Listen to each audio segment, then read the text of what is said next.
Good afternoon, everyone. Thank you for joining us today. It's already 1 minute past 2 o'clock, and we have, I think we have 41 people so far that have joined the call out of the 465 people that signed up for this webinar. I would like to crave your indulgence to allow other participants join the call. So we'll give them an extra 3 minutes to join us before we start.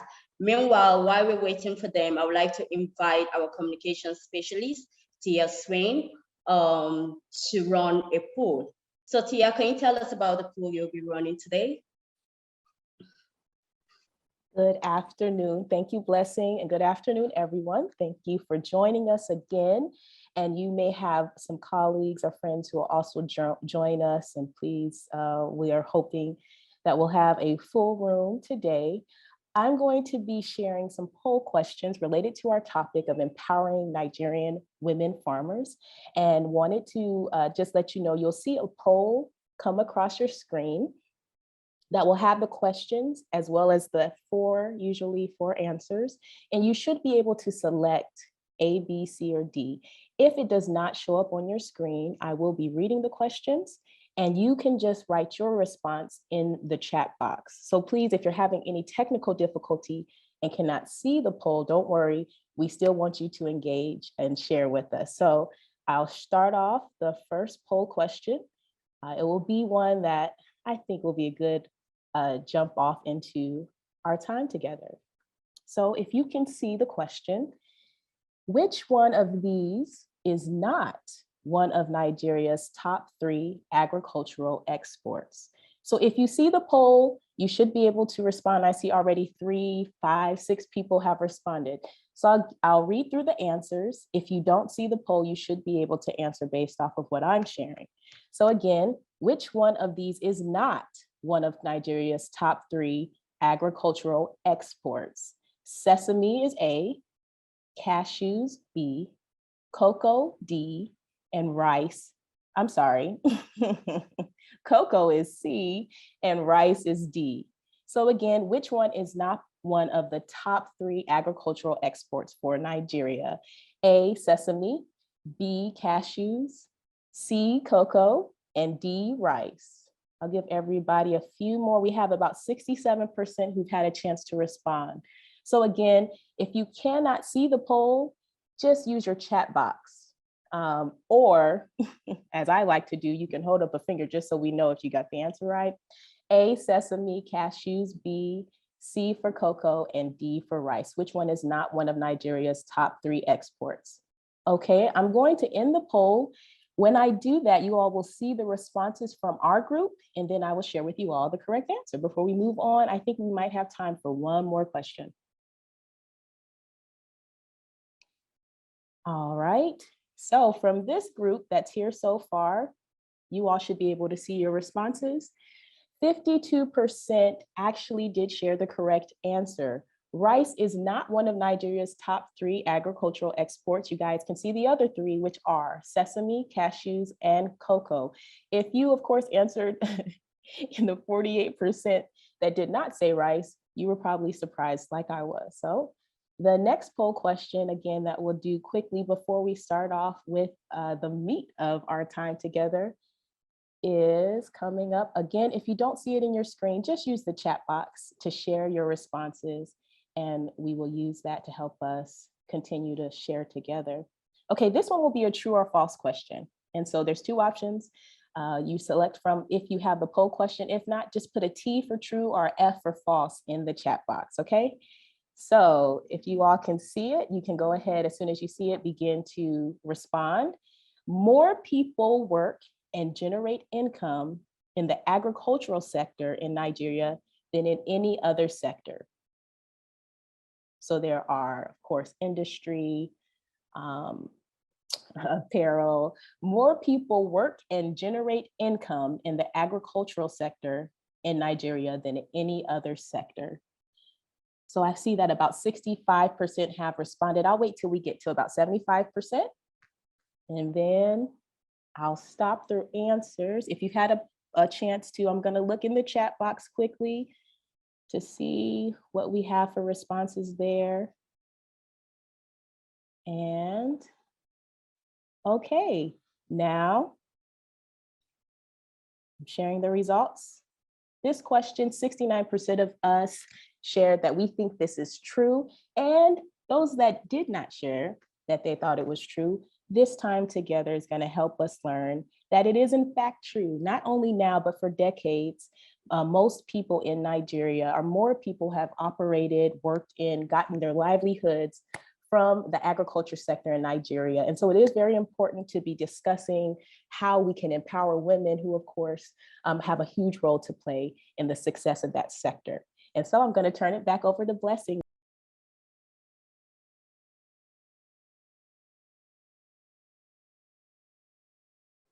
Thank you, Tia. That was really great. And thank you all for joining us today for a very important conversation about empowering women farmers and bridging financial inclusion gaps. The smallholders drive the agriculture sector, but most importantly, women play a very important role in the food and agriculture sector, as we all know, especially the Nigerian women. Recently, I read in a report that women smallholder farmers constitute about 70 to 80% of agri labor force. Aside from producing the bulk food for domestic consumption, women are the drivers of food processing, marketing, and preservation. And in spite of this input they bring to the agri sector, they have limited access to land, to finance, to a lot of things that they need to advance within the sector. So we're here today to learn from 4 of our high-performing co-investment partners. These are partners that are doing really well in the agriculture sector, and they will be sharing with us their gender-focused initiatives and the work they've been doing to empower more women farmers across Nigeria. My name is Blessing Lass, and I am the Senior Communications Specialist for the USAID West Africa Trade and Investment Hub, based in Abuja, Nigeria. And I'll be your host today, and I hope together we will learn and share experiences on how to empower women and also to bridge financial inclusion gaps. To kickstart the section today, I would like to invite Robin Wheeler, our Chief of Party, to give a welcoming remark. Hi, Robin. Blessing, can you hear me? Yes, Robin, I can hear you. Okay. I was trying to unmute myself and I was told I could not do that. So anyway, I am here. So good afternoon, everyone. As Blessing has said, my name is Robin Wheeler and I'm the Chief Party for the USAID-funded West Africa Trade and Investment Hub. It is an honor for me to be part of this exciting webinar hosted by the Trade Hub in collaboration with the Borderless Trade Network. Today, we will be learning from 4 of our co-investment partners in the Nigerian agricultural sector: Babban Gona, Tomato Jaws, Premier Seed, and WACOT Rice. These partners today will be sharing their gender and social inclusion strategies geared toward promoting equity for women in the agricultural sector. Today's topic is very important to us at the Trade Hub, as one of our core objectives is to create jobs for 60,000 people. 50% of them will be women. While we are happy to learn about our partners' gender-focused initiatives, it is important for the Trade Hub to create platforms for knowledge to be shared with others. I am excited to see so many companies and organizations join this webinar. It shows we all are interested in empowering women farmers and bridging financial inclusion gaps. Just like you all, I am keen to learn about gender and financial inclusion strategies, challenges, and successes from each of these 4 high-performing companies. Thank you very much. Thank you very much, Robin. Thank you for taking out the time to give us this very wonderful open welcome remarks. As Robin mentioned in his remarks, he said this webinar is being hosted in collaboration with the Borderless Trade Network, a gender and trade advocacy network that collaborates with key players in the trade and investment space to boost and increase the participation of women in trade and investment. And to share more information and enlighten us about the Borderless Trade Network, it is my pleasure to invite the president, Olori Bode Ajayi, who will tell us a bit about the trade network. Hello, Olori. Thank you. I was muted, so I wasn't aware. Thank you so much, Blessing. I appreciate the warm welcome. And it is definitely our pleasure to be co-hosting this very pivotal conference today. Now, just to kind of take us through, what we do at the Borderless Trade Network, I always like to say it's a very simple thing we're trying to do, because I don't think it's complicated to want to do something that is fair. I don't know if we can all see my screen just yet. It's coming up. Okay. All right, great. We can see it. All right, fantastic. So what we do at the Borderless Trade Network is we develop women in cross-border trade, whether that's in capacity, providing finance, providing access to markets, to trade information. These are some of the things that we do at the Borderless Trade Network. Also, I think it's safe to say that we not only collaborate with the likes of the Trade Hub, for example, we ensure, I just want to get my screen to, sorry, one second, my bar is hiding. Oh dear. Okay, so we collaborate with key players in trade and investment just because we know that they are the ones that will provide the enabling environment for women in trade. And we do this through our tech-driven export development kind of initiatives. I am trying to get the screen to widen up, but it's all gone funny all of a sudden. So apologies for that. What do we do at the core of BTN? We believe that we're the bridge. So we move the women from where they really want to be and say, why don't we give you an opportunity in the marketplace beyond where you are currently operating?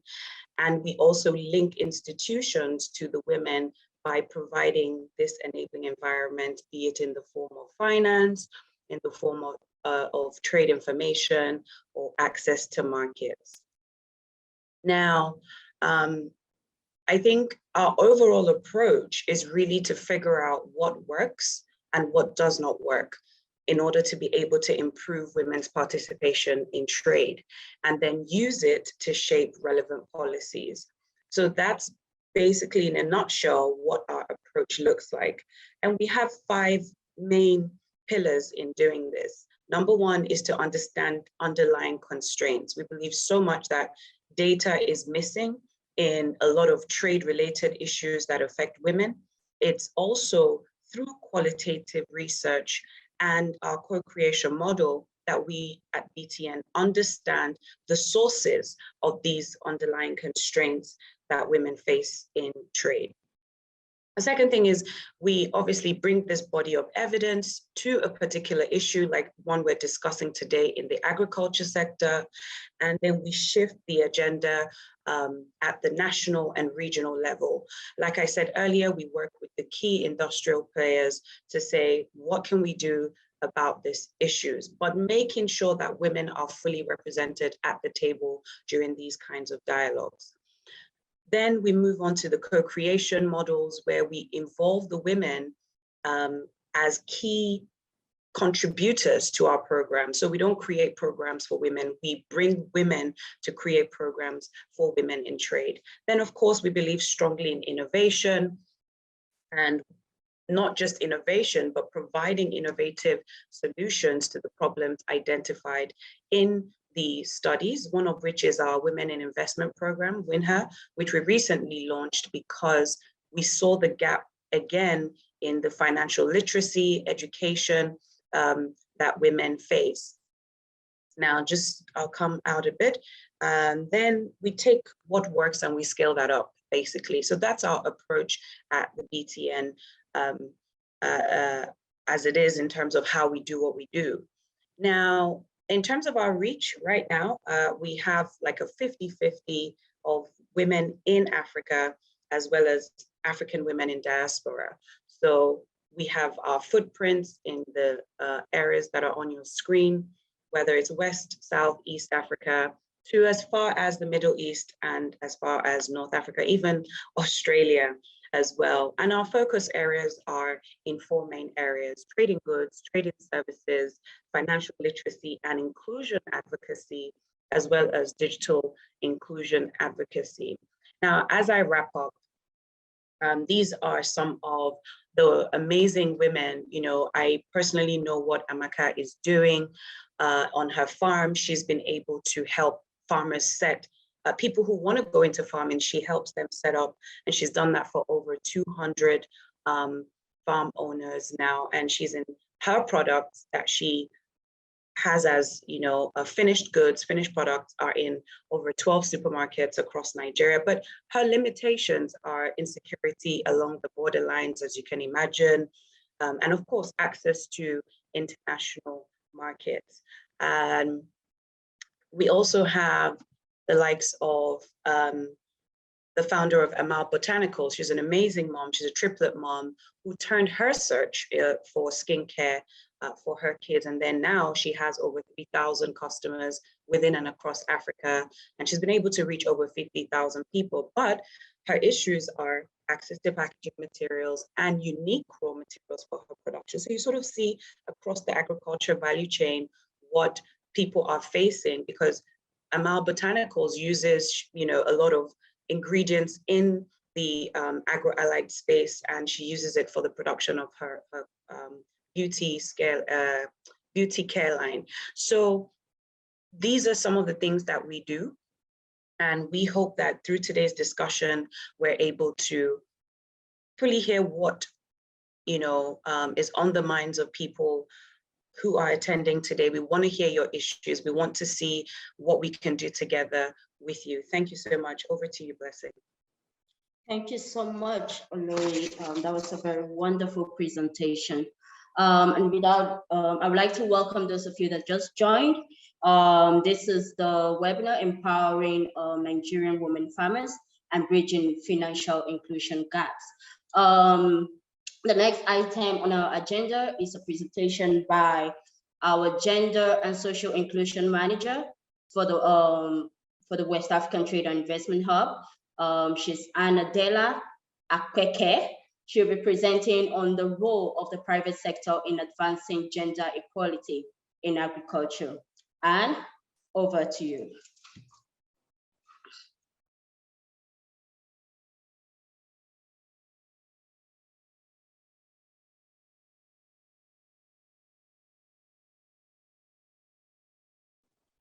Anne, can you hear me? Hello? Yes, Hello, I can Anne, hear yes, you now. we can hear you well. Can you hear me now? Yes, thank you. Yeah. I was muted, so I was trying to get myself unmuted. All right. Good afternoon, everyone, and thanks for joining our meeting, our webinar today. My name is Anne Afeke, and as Blessing just said, I'm the manager for the Gender Equality and Social Inclusion in the Trade Hub. And it's interesting to hear even what Borderless Trade Network is doing already. And I would also want to share what we in the Trade Hub are doing in order to advance gender equality in the agricultural sector and link it to bridging the financial inclusion gaps. So I just want to start with, let me give you an insight into what I'm going to be presenting. I will be talking about, I hope you can hear me well.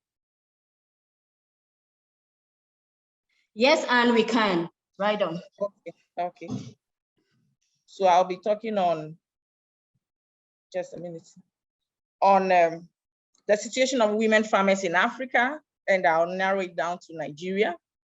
Then I'll make a case for strong business case for advancing women's equality and social inclusion in agriculture.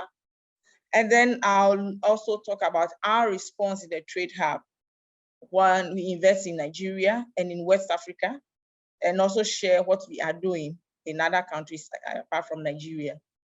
So that is what I'll be talking about this afternoon. So when we look at women farmers in Africa, we realize that women play a very important role in advancing agriculture and agricultural development and food security in Africa. But you find out that most women are subsistence farmers. They are in subsistence agriculture, so they are farming for food crops to feed their families. And we realize that most women, about 60% of women farmers are farming food crops.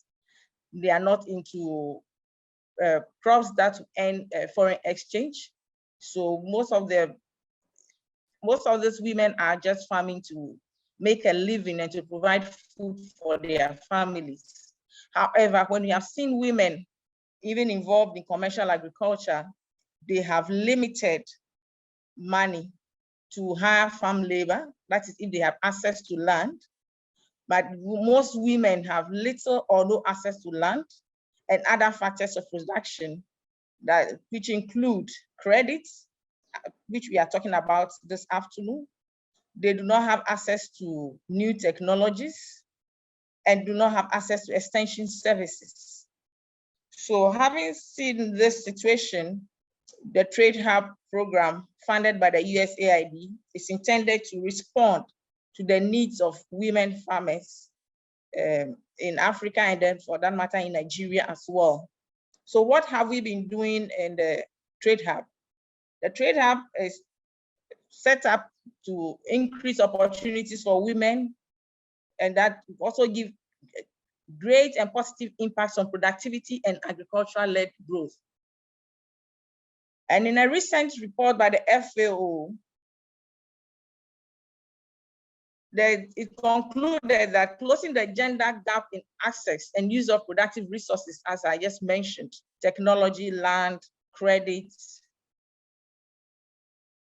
it will also, if the gender gap is closed in this the use of productive resources, will have a measurable impact. That is, will have a great impact on agriculture input in the developing world.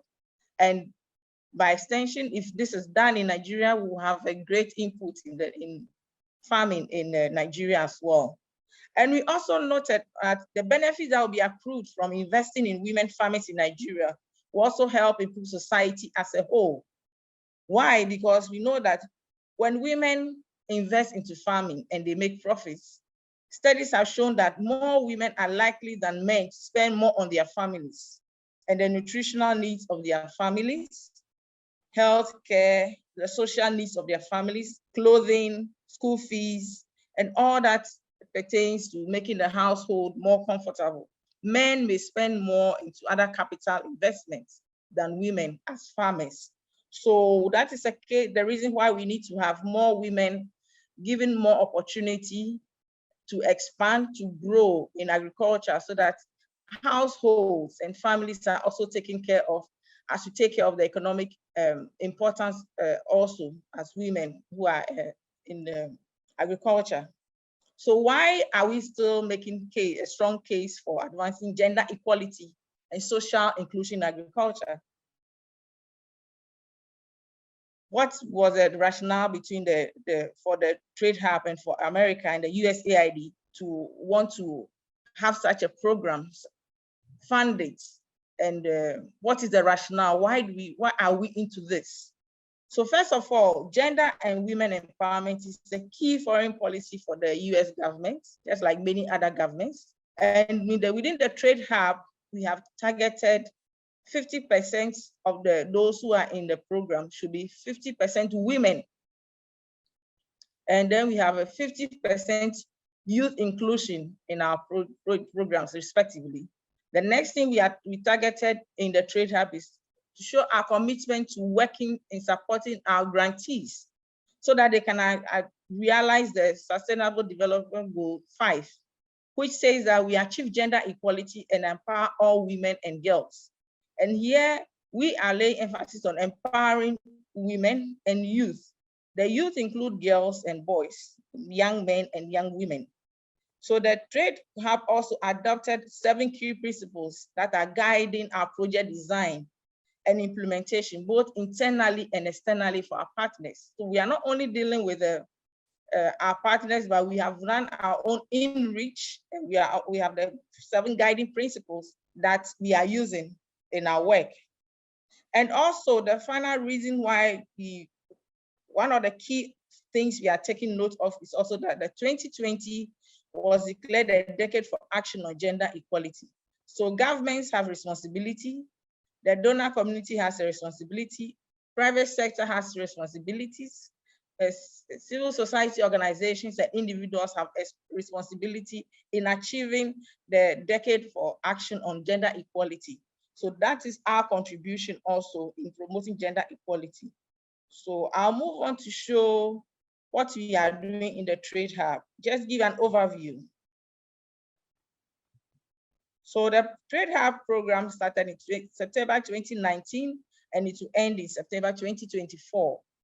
And the grants that we have in co-investment are grants that we awarded that range from $250,000 US to $3 million that will be given to individuals, to private sector firms. And our focus is West Africa. So we are in 14 West African countries, and some of them are on the screen. We have Abuja in Nigeria, Dakar in Senegal, we have Accra, Ghana, we have Cote d'Ivoire, and then we have other countries, just to mention a few. So what is our target impact in the Trade Hub? We are seeking to spare $400 million in new private sector investments, and also to create 60,000 jobs, out of which 50% of them will go to women and 50% youth. And we are seeking to generate $400 million in new export revenues. So in West Africa, the things we are covering are in agriculture, agribusiness, financial services. We are in the apparel sector.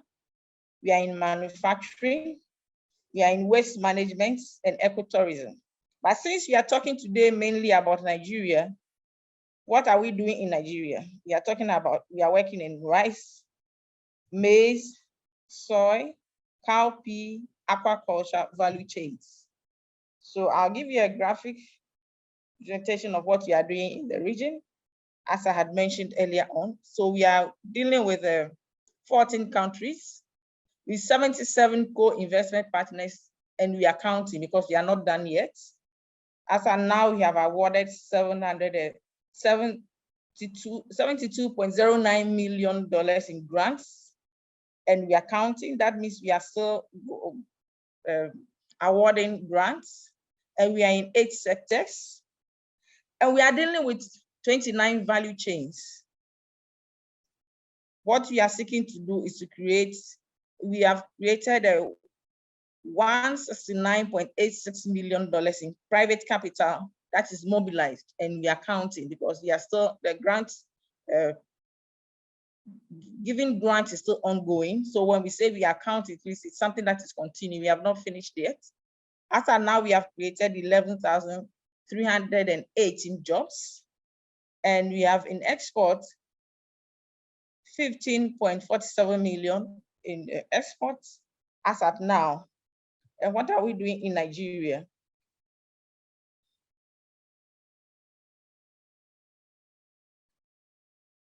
Just a minute.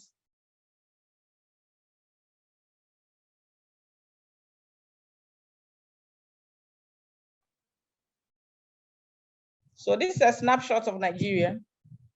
We have 22 co-investment partners, and we have invested $20.57 million grants so far. And I've mentioned already that we are in 5 value chains that I've mentioned. And we have $54.9 million in private capital that has been mobilized so far. And we have created 8,287 jobs as of now. And the export that is coming out of Nigeria as at the time we are having this conference is $20.57 million. And just to give you a picture of one of the partners, that is Babban Gona. They will be talking also in during this webinar. I would have more pictures, but I didn't label some of them. I'm sure all of those our partners on the panel can identify themselves as we go along with the pictures. So what are our key focus areas as a trade hub in promoting the private sector and in promoting gender and social inclusion? Our focus is to promote women-led empowerment and leadership. So the focus is on having women empowered, not only empowered and they stay where they are, but they should be in leadership. Leadership where they can take charge of their products, they can take charge of their businesses, and they can influence what happens in their businesses. And out of that, we are supporting women-owned businesses as well. So we are not only having firms that will promote women, but we have women-owned businesses that we are supporting also. And what are we doing? We have capacity building and skill development for women and youth. And then we work with co-investment partners to improve their gender policies in their firms. And in so doing, we are targeting to create 40,000 new jobs with 50% women and 50% youth targeted to participate and benefit in these jobs. What is our co-creation strategy for inclusion? Right from the proposal development, we let our applicants examine their own gender gaps, and then they propose ways to address the gender gaps. And then they are expected to have people with gender expertise that will also help at the level of the firms to promote gender and to bridge the gender gap with support from our gender and social inclusion unit as well. So during the co-creation period, the grantees, the applicants also have to demonstrate how the organization is structured in terms of the board, their senior management positions.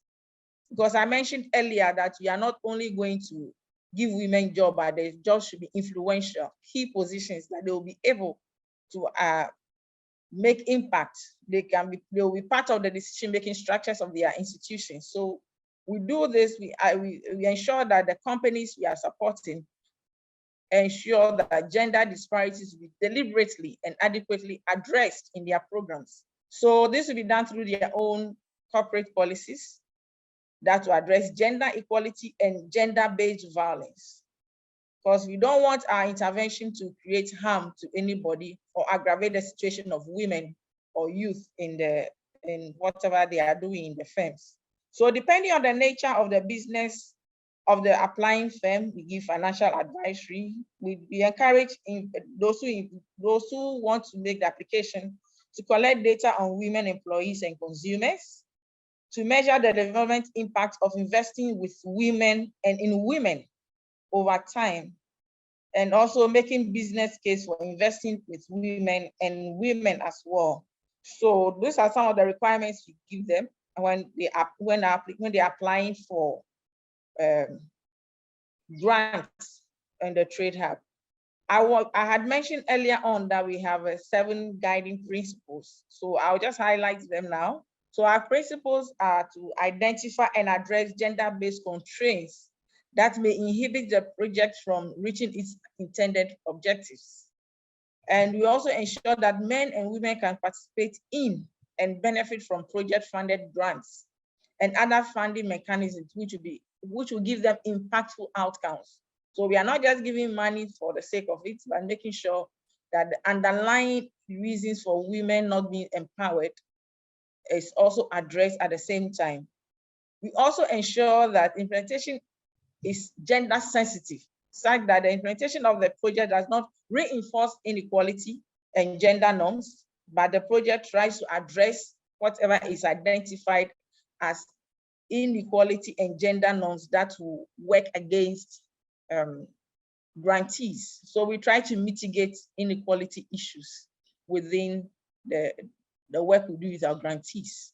And one of the things we also seek to do is to transform unequal gender norms through our partners.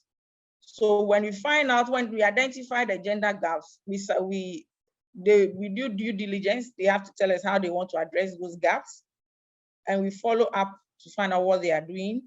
And if they require our support to give them gender expertise, we will do it. But that will be a demand-driven approach. We don't impose things on our grantees. But since that is one of the conditions under which they get the access to the grants, they are bound by the terms, the contract, to ensure that gender norms are addressed and the approach is gender sensitive. We also try to promote women's empowerment and gender equality within the mandate of the projects. And we follow the principles of do no harm to avoid reinforcement of unequal gender norms. And finally, what we try to do in part of our principles is to foster institutionalization and the journey of self-reliance, so that we institutionalize the journey to self-reliance as we support our grantees. So once we provide the enabling environments, we ask the firms to ensure that gender norms are addressed. That serves the purpose of not perpetuating or aggravating the gender insensitive environment in which women and youth work, but also we try to improve and also discourage the existence of gender insensitivity in the workplace. So what do we do? What are our objectives for integrating gender equality in our work? Most aspects of the relationships of gender inequality and women empowerment, the project has a purpose. We ask them our grantees to spell out their problem statements. They reflect on whatever is a problem in the sector they want to work in. Just like I stated, they identify the gender gap also. Then it has to reflect in the activity designed to address the problem that they have identified, and they have to budget for it. So it's indicated in the requirements also that the staff should have gender expertise in gender integration. And we in the Trade Hub, as well as the grantees, have platforms, have structures in place to track by qualitative or quantitative indicators the performance and monitoring of their work to be sure that gender and social inclusion indicators are observed, they are accounted for, because once we have the indicators, whatever is written is followed through. So the indicators are monitored, and grantees are expected to report on it every quarter. So we address in the evaluation plan and reporting requirements also the question of gender and social inclusion as we work with our grantees. They are expected to report quarterly on what they are doing in their work, apart from the weekly or monthly meetings that the monitoring and evaluation and learning team and other teams that work together with the grantees reach out to them every month, and as often as they need to do it, to support and also to provide clarity on their work if the need arises, so that we are both on the same page as the Trade Hub and then the grantees, so that we avoid prolonged surprises and ensure that our grantees work in an environment that they understand what we are expecting from them, and they can count on us for their support for our support in ensuring that their work is done well, because this is private sector. We don't go breathing at their back every day, but we have scheduled times that we talk and support them technically in their work as well. So what do we do in building a gender and inclusive equitable companies in staffing and other human resource policies? These are the things that we do as part of the approach to ensure that gender and social inclusion is carried through in the companies. So we look at leadership representation, and part of the indicators, they need to inform in their reports the percentage of women on the board of those firms and the percentage of women who are in the senior management levels. Because we don't only want women there, but we want them to be influential. The second component we look at is in recruitment. Do we hire women? And if women are hired, women are hired not for certain tasks that are tagged as women's jobs, but for supervisory and managerial levels. Women are hired for the competence they have in where they can handle non-traditional roles, and particularly in areas of mechanization. We don't have a lot of women, but we still have some in the firms that are working with us. One other approach is creating and fostering a gender equitable workplace. How do we do it? We make sure that both men and women have equal opportunities in the company. They have equal treatment, including equal pay for the same work of equal value. They have parental leave, so paternity and maternity leave. We have childcare facilities that are included in the policies of the firms we work with. We have strong action against sexual harassment in the workplace. And we also have capacity building in gender awareness as one of the approaches we have to provide gender training on gender awareness for all staff. So when we start a project with the grantees, one of the things we do is give them gender training to understand our gender approach, and also encourage them to adapt it to their own, to suit their own gender policy and gender approach in their firms. So awareness is created for all staff. We have specific training on gender skills for the relevant staff that will start work with, especially those that are dealing with technology, machine use, maintenance, repairs, and etc. So the whole gender approach covers every area in their firms. Then we have the gender equality policy in the workplace that is mandatory for our grantees to have. So what does the policy do? The policy is to ensure the enforcement of equal opportunities for men and women. The policy is expected to cover all aspects of company operations, including training, promotion, and protection. And this policy is also supposed to cover their own external partners so that we ensure that the policy is something that everyone that has something to do with the firm is accountable for. So this is I just want to give you a more representation of what I have just mentioned, as you can see it. So we have the recruitment, we try to strike the balance by creating and fostering a gender equitable workplace. And then you see our capacity development approach also in building a gender and inclusive equitable company. It's just an elaboration on what I had just said earlier on. So what do we do also? We have the 2X challenge. These are some of the things that we expect from our grantees. I'm just emphasizing on what I had said earlier on. So they will have to report on the different sectors, the different areas in the indicator, as you have seen here. Are there businesses founded by women? We document that, or there are firms that are mixed. If they are public firms, that is not an issue. But if they are private firms, is it founded by a woman, or is founded by both men or women, or founded by a man? But whatever is the case, these are the things that we would want to see in what they do in their firms. they work to ensure gender wage equity. They should have a sexual harassment policy. They should have a fair compensation policy.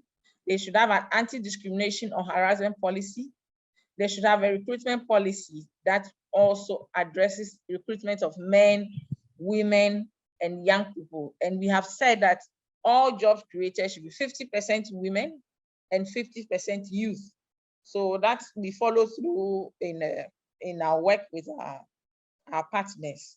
So these are the highlights of what we do in the Trade Hub. And I want to thank you for your kind attention.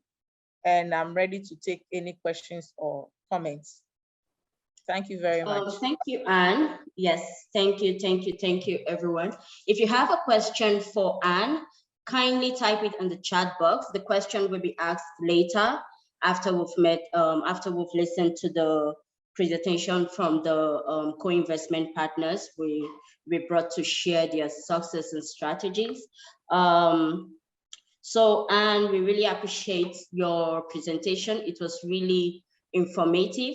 For me, I am glad I listened in because I got to learn about the 7 principles. And thank you also for sharing a snapshot of where we are. I mean, where the West African Trade and Investment Hub is in Nigeria. Currently, we have 22 partners that have mobilized a private capital of what $54 million. They've created over 8,000 jobs, and also for those that have exported, they've exported goods worth $20 million. That is really amazing, and the project is in its 3rd year.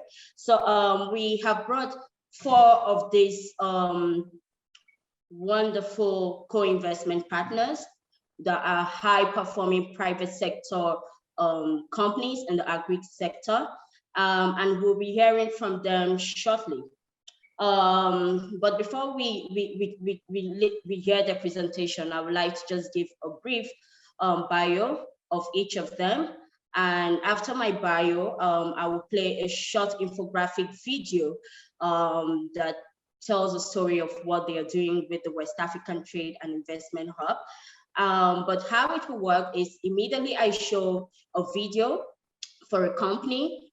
The person representing that company will come up and give a 10 minutes presentation of what they are doing. Tell us about your company and also about your West African Trade and Investment Hub funded activity.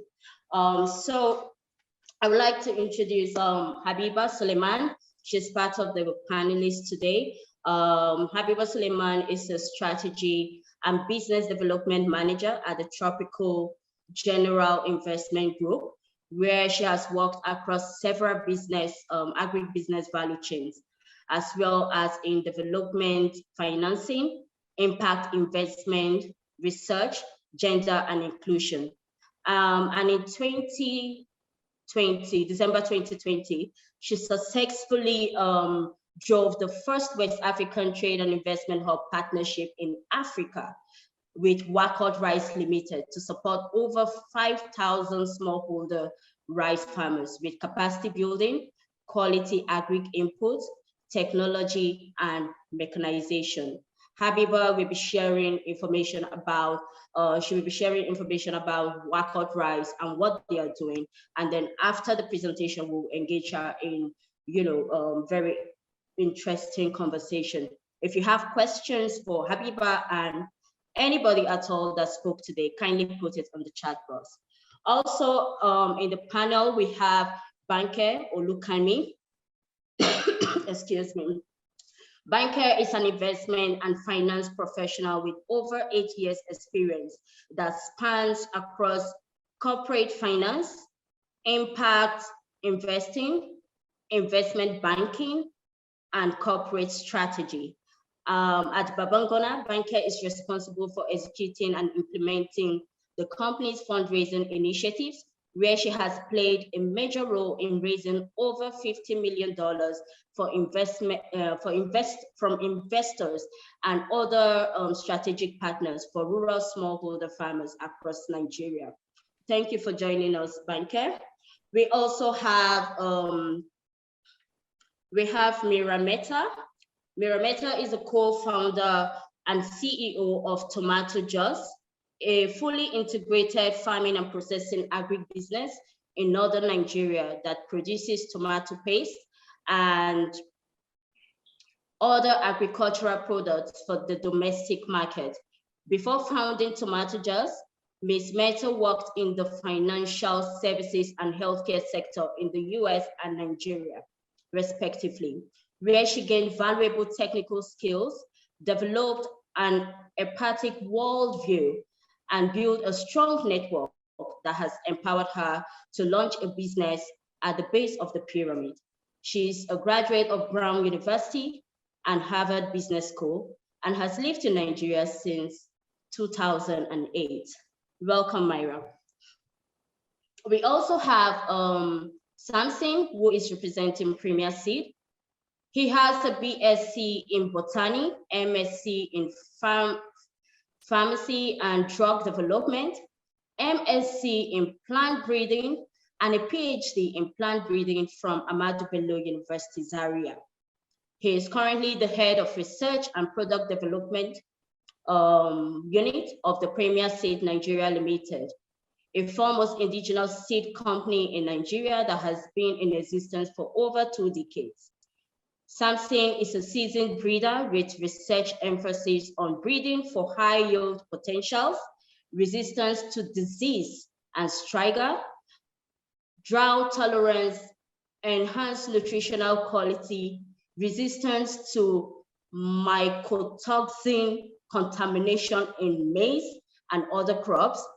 His research efforts have led to the official registration, release, and commercialization of some maize hybrid varieties currently adopted by most Nigerian farmers.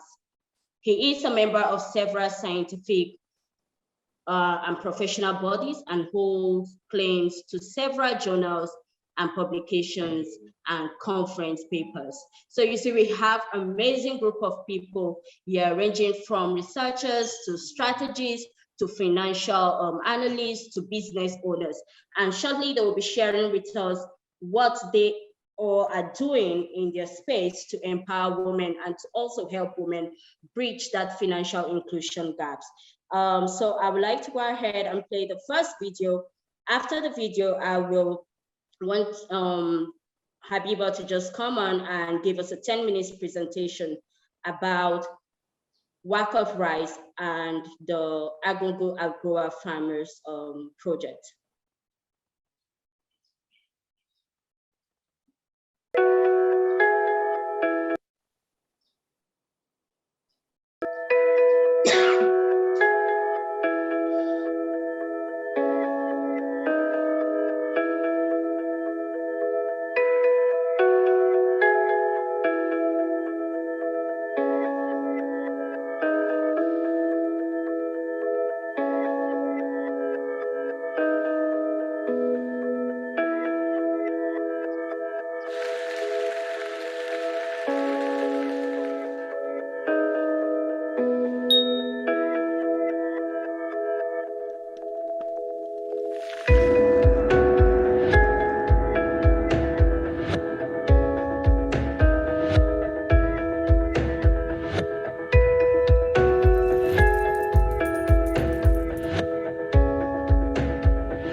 Habiba, you have the screen now. Hi, Blessing. Good afternoon. Hi, good afternoon, Habiba. And good afternoon, everyone. I'm just gonna go ahead and share my screen. Okay, please let me know if you can see my screen. Yes, yes, we can. Okay, excellent. Okay.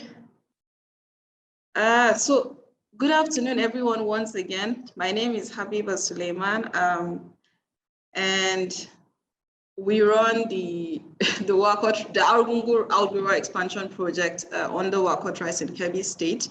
I'm just gonna quickly run you through, WACOT Rice, the project where we're currently. I'm gonna come from where rice was prior to our entry into the market, what we've been able to do over time, you know, and how far we've come, how much more we hope to achieve moving forward. So just a brief on the project background. I'm going to start, like I said, with a background of where rice was before WACOT came into the markets, you know, in 2017. Rice milling in Nigeria was predominantly done using local milling setups, as you can see on my screen. This is what local rice, I remember, I mean, I know everybody has this perception, you know, that's why when we still say local rice, people still think it is the prior low quality rice that we are accustomed to prior, where there's, you know, there's sand in the rice, is discolored, the broken pieces are too many, you know, very short shelf life and all of that. This is basically what we were, where we were in, I mean, as Nigeria, the Nigerian rice industry prior to, you know, our entry into the markets. You had manual parboiling, you know, using open fires with charcoals and firewood, heavy consumption of water, poor effluent management, which was obviously negatively impacting on the environment. This is basically, you know, the milling. This is the miller, as you can see here. This is what milling looked like, you know. Obviously, very low efficiency. You had very high waste product. Only 65% made it to the final market because a lot of it was wasted because of, you know, very poor milling process in place. Again, like I said, because of, you know, the inability to control moisture levels, it had a very short shelf life, so you couldn't keep it beyond a certain period of time. Obviously, the quality of the finished product was not attractive at all, and that is why we were very much, you know, about importing foreign rice, you know, and consuming foreign rice. Obviously, that was not sustainable, as you know, for a country with a population of over 200 million people, right? So this is what prompted WACOT Rice to come into the Nigerian market and attempt to change the status quo. You know, WACOT Rice is a subsidiary of the Tropical General Investments Group, which is a diverse multinational across Africa, the Middle East and Asia, you know, and across various diverse industries and sectors. One of our core sectors obviously is agribusiness, and we do several commodities, but WACOT Rice is the company that is most, you know, is focused on the rice industry in Nigeria. It was commissioned in 2017 by the then acting president of Nigeria, Professor Yemi Osinbajo. The annual milling capacity of the current mill now is 120,000 metric tons. Paddy procurement spans across over 30,000 farmers across the country. So we're procuring from farmers all across the country. And this will eventually bring me to why we invested in the outgrower program in the beginning. The mill itself has 45,000 tons in terms of paddy, the silos and warehousing capacity. And in addition to that, we're the first mill in Nigeria, I mean, West Africa, that has an integrated water treatment effluent plant integrated, and also has, you know, a dust and environmentally friendly facility in place to ensure that we manage dissemination into the environment. Very advanced milling technology, which is why obviously a lot of you guys here that know the Big Bull rice brand, the Patriot rice brand, can attest to the fact that it's at par with premium brands from across the world. You know, and this has created direct and indirect employment over the years for over 3,000 people. Again, we're the first rice mill in the country with captive power cogeneration facility. So currently we're generating 1 megawatt of electricity, which is about 85 to 90% of our power requirements on the facility, as you can see here. So, I mean, this ensures that we're able to avoid any waste, we're able to capture and avoid, you know, dissemination into the environment and all of those sorts of things. The water treatment, very important to mention that the wastewater is treated so that when we disseminate it into the environment, it's able to, people that are doing, I mean, fisheries across the facility, you know, around the environment are able to use this water. And then obviously also serves irrigation purposes for farms around the factory as well. The Rice Outgrower program itself is something that we started to drive sustainability, to ensure that we are not just coming to communities to just buy and do business and walk away. And that's why this program was started even before the mill started running, right? So we started, this is our attempt to ensure that we drive a sense of ownership in host communities where we're playing. It was designed to ensure that, again, in addition to securing steady paddy for the mill, we also wanted to ensure that the communities we're involved in felt the impact of what we were doing in their communities, right? So basically, an overview of the AgriBus program is that we onboard smallholder farmers, we onboard farmers, rice farmers, that we give quality agri-input. So we register these farmers, we give them access to agri-input financing. So this is in terms of, the quality certified seeds, the fertilizer, the crop protection chemicals, extension services, mechanization services, and all of those things. So basically, because a lot of smallholder farmers are unable to access these services and support on their own, they are unable to farm or cultivate as much area as they should, right? So this is coming to alleviate that burden of having them, seek finance to cultivate, right? So basically, we step in, and this is our attempt again to ensure that we are involved at every step of the value chain. We just don't come in at processing, just process and sell and leave. Like, we're involved at every single stage. And this is also obviously how we're able to control quality of the paddy that we eventually process, right? So we do this AgriBus program, and then we follow through, provide extension services, train these farmers on good agricultural practices, yield enhancement techniques, advanced cultivation practices, and all of those, and then monitor implementation in line with, and obviously this is why we also set up demonstration plots, as I'll discuss further in the presentation, across board, to give them practical experience, pre-planting, peri-planting, and post-planting trainings across board to ensure that they are planting as should. Obviously, this is what would help us improve yields for these farmers. This is what would help us improve their earnings at the end of the day, because they are now doing better. They are now going to be able to earn better, and then obviously their livelihoods will be transformed across board. So this project is simply an extension of what we are currently doing. This is what we were already doing. There was already a structure in place.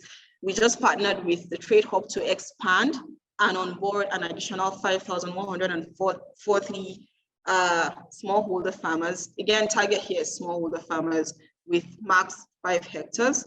So 1 to 5 hectares. Again, priority areas obviously are women and youth farmers. And then key things we're trying to improve across board is to ensure that we improve yield by a minimum 50%, which drives obviously earnings, better livelihoods, better nutrition for the smallholder farmers, and then target in terms of recovery. So again, obviously, as you know, the agri-input financing loan, you've got the loan component, and then you also have the excess paddy. For us, target is to recover 100% of the agri-input financing that we've provided to these farmers, and also ensure that we are able to get at least 70% of the entire harvest for our rice mill. We commenced implementation of the project in January 2021, and this was commenced with baseline assessments, soil tests, multi-stakeholder engagements, set up project teams, farmer vettings, and registrations concurrently. So basically, implementation and structural adaptations, like I said, because this was an extension of something that we were currently doing, we had to tweak certain areas, we had to adapt certain areas to fit into the targets that we had with the Trade Hub. Prior to now, the target was to reach out to farmers as much as we could get. It wasn't so much about smallholder farmers per se. Again, this was basically because of the prior experience we had with the Borderless program, where farmers just assumed that they didn't have to repay back agri-input financing loans. Obviously, this affected us not quite well, because you're not able to sustain and continue if you're not able to build upon what you'd started. So this was something that you were still recovering from. But this time around, there was a target to ensure that we brought in smallholder farmers. We also were very particular about bringing in women farmers as well. So it became imperative for us to engage gender officers, as you know, because we're trying to bring in as many women farmers. We needed to penetrate villages, sensitize women, sensitize their men on the need to allow them to take advantage of the opportunity in place. Prior, these women are largely restricted to post-harvest services. When it comes to winnowing and threshing and all of those, that's where the women come in. Obviously, as you know, those activities bring in very little income compared to the actual farming activity itself. So it was very important for us to bring in these women to the actual focal farming activity, give them access to finance. Land is not so much of a problem in areas like Kebbi for women. I mean, most of these women would inherit land and all of those, but then they didn't have the finance to cultivate. So which was the major impediment that we're trying to mitigate against. Again, recruitment exercises, we ensure that we prioritize recruitment from the host community. So if we're, for example, the 4 LGAs of Argungu and Suru and Dundee and Audi where we're implementing in Kebbi, we tried as much as we could to ensure that we hired people from these host communities, to drive the sense of ownership and commitment, and also help these farmers just, fully take ownership of the project, overall. We conducted several trainings. We are still conducting trainings. For us, it's very key to ensure that these people that are, that we're working with, or people that are implementing on the field, have a very clear understanding of what our targets are, what our goals are, and ensure that we do not go contrary to project goals. Again, we set up a dedicated MEL team, to ensure that there was on the ground monitoring and supervision of project activities, to ensure that, again, we are aligned with project activities. We reviewed the economics of production per hectare to ensure that we are disbursing agri-input as required. We're not disbursing above requirement or below requirement. We reviewed training materials, we updated, we translated, we illustrated, we brought in experts, to just ensure that whatever it is we're doing, we were very sure that it was based on feedback that we generated from the baseline assessments prior to implementation. So these are some illustrations. This is Hawa, one of our farmers, our young woman farmer, which I'm very proud of, by the way. This is an illustration of our training materials on post-harvest, I think, technologies. This is the outgrower lead in Kebbi and one of our farmers as well. So basically, I'm going to now go to wins and recovery. So now, as you know, we started implementation, like Blessing said, in January. So we signed December, and we started implementation January 2021. Which was, as you know, during the peak of the pandemic, right? It was crazy. It was very difficult to travel. We had to conduct some interviews over the phone because we couldn't get people to come into Kebbi, and again, because as at the time we started, transplanting had already started in some communities. So we had to, run several activities concurrently while the baseline assessment was going. We had to do the salters. We're engaging all the stakeholders at the same time. We're looking for farmers at the same time, and all of those. It was quite, a challenge. But we were able to, above all of that, recover 98% of agri-input loans that we disbursed. We're able to improve yield by 50% just in year one.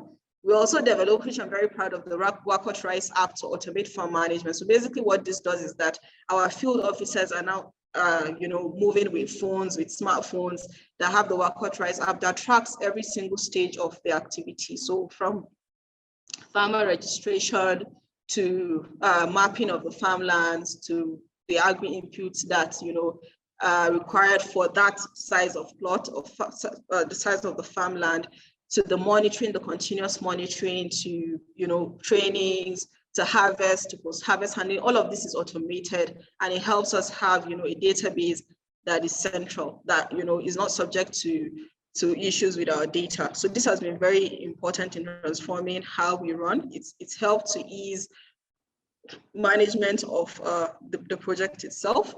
Another thing that we achieved is the training of women on biofuel briquettes making. So basically, like I showed you in the prior slide, a lot of the milling for rural communities happens locally. Even now, we still have a lot of those milling happening locally. And this means that the rice husk is just dumped around the environment. So they just drop these things across the environment, which is, detrimental, so we were thinking of how best, again, to incentivize, to engage the women, as much as we could, to see how we could transform this waste product into something that could earn them more money and could help save the environment. So this is something that they would use to cook, as against tree felling, as against deforestation and all of that. So it was one of those things that we did. We trained 400 women last year on briquettes making. So they're able to get the briquettes, you know, the coal-like thing, like that looks like charcoal, but then it's light, it's smokeless, environmentally friendly, and all of that. And we gave all across all the 4 LGAs. We also provided and donated the briquettes press machine so that these women can easily access and use this waste material in the environment to produce something that could earn them money and I also help the environment. Then the demo plots. So we've currently established about 40 demo plots across all the LGAs. Basically, this is to drive field trainings. This is to drive practical trainings, practical access to how best practices. So the demo plots were very conscious to site on key locations where every farmer across a certain cluster can easily access and see. So I mean, as at the time when we were even setting up these demo plots, the farmers were involved in the activity itself, just so we carry them along. So beyond the trainings that happen in the classrooms or in their villages, we also ensure that they can see every single stage. And this is what they use to compare with their own farms and ensure that, everything is happening as it should. We also conducted land. So against the current season, from when we started to now, we've created a total of 720 direct jobs, as against indirect jobs that are probably in the thousands. We've hired lots of women, young women, lots of young men, on farm and off farm jobs. We've also conducted land verification. So ahead of the current farming season that we're currently in now, we've verified all the lands, we've mapped, we've registered 3,467 farmers as of December 2021, and 401 of these farmers are women farmers. Now, 401 may seem like a little number, but this is 13 times more than what we met at baseline. As at baseline, when we started, there were only about 30 female farmers, but now we have over 400, and we're still building, right? So for us, it's a huge leap from where we started. And this is largely because we went all out to get as many women farmers as we could, to sensitize, involve all stakeholders, to just, tell women that, look, come out and access this opportunity and basically transform your livelihoods. We completed our Airbnb distribution. This was also flagged off in December 2021. The flag off happened at the Emir of Argungu's Palace, who hosted. We also awarded the best performing farmers from the last season. We've also completed pre-planting trainings, again, prior to transplanting. We also incorporated the NIMET SCP app just to ensure that all of our field officers are able to advise, based on whether information that's across board, just to help better, timings for these farmers. This is quite important because before we came on board, 2020 was a year when Kebbi in particular witnessed flooding, large-scale flooding that affected a lot of the farms. And again, this is why this project for me was very important, very timely again, because many of these farmers lost everything to the flood. So it was like they were back to square zero for a lot of these people. Like, how do you come back? They reinvest what they earned from the last farming season into the next farming season. So without access to finance and losing everything that you cultivated to the flood, you really have nothing, to work with. So this was very important, for us to step in and implement as at the time that we did, because they were very much in need of that support. For the women farmers, again, we went a step further to provide irrigation water pumps, right? So again, because this is their first timers, they've not been able to work prior and save money to buy water pumps. It was very important for us to come and provide. So this is part of what we provided for women farmers to incentivize and bring as many more on board as we can. So again, without saying, there's been challenges, right? Again, we started implementation at the height of a pandemic. You know, we've had issues with some defaulting farmers. We recovered 98%, so that means that we had 2%, although negligible. That's about 2.2 million shortfall in agri-input loan recovery. But again, this is something that we hope to mitigate moving forward. So again, like I said, because of the anchor borrowers experience that most of the farmers had, the assumption is that it's free money, it's government money. I don't have to pay back. I can collect this money and not even farm. All of these things, you know. So it's quite some work, you know, telling them that, look, for this to be sustained, for us to be able to support you to cultivate even more hectares, you have to at least pay back the agri-input loan. And again, so like I said, at harvest, we buy back everything from the farmers. So for example, if a farmer harvested 20 bags, right, and 2 bags will pay back the agri-input loan, we also are ready to buy the 18 bags off of the farmer at prevailing market prices. So we save you the trouble of having to transport your paddy to the market. We save you the trouble of all the quality issues that you would face, you know, in the market, the shortchanging that the middlemen would do to you and all of those. So this is how, you know, we basically do the buyback arrangement with the farmers. One of our challenges, obviously, is that farmers were quite disenchanted with accounts. They didn't like that, you know, you pay them into accounts because, again, quite understandably, a lot of them live in very remote locations. So it's quite difficult for them to access banks. You know, they have to spend quite some money to transport themselves to city centers where they can access banks and stuff. So they preferred cash.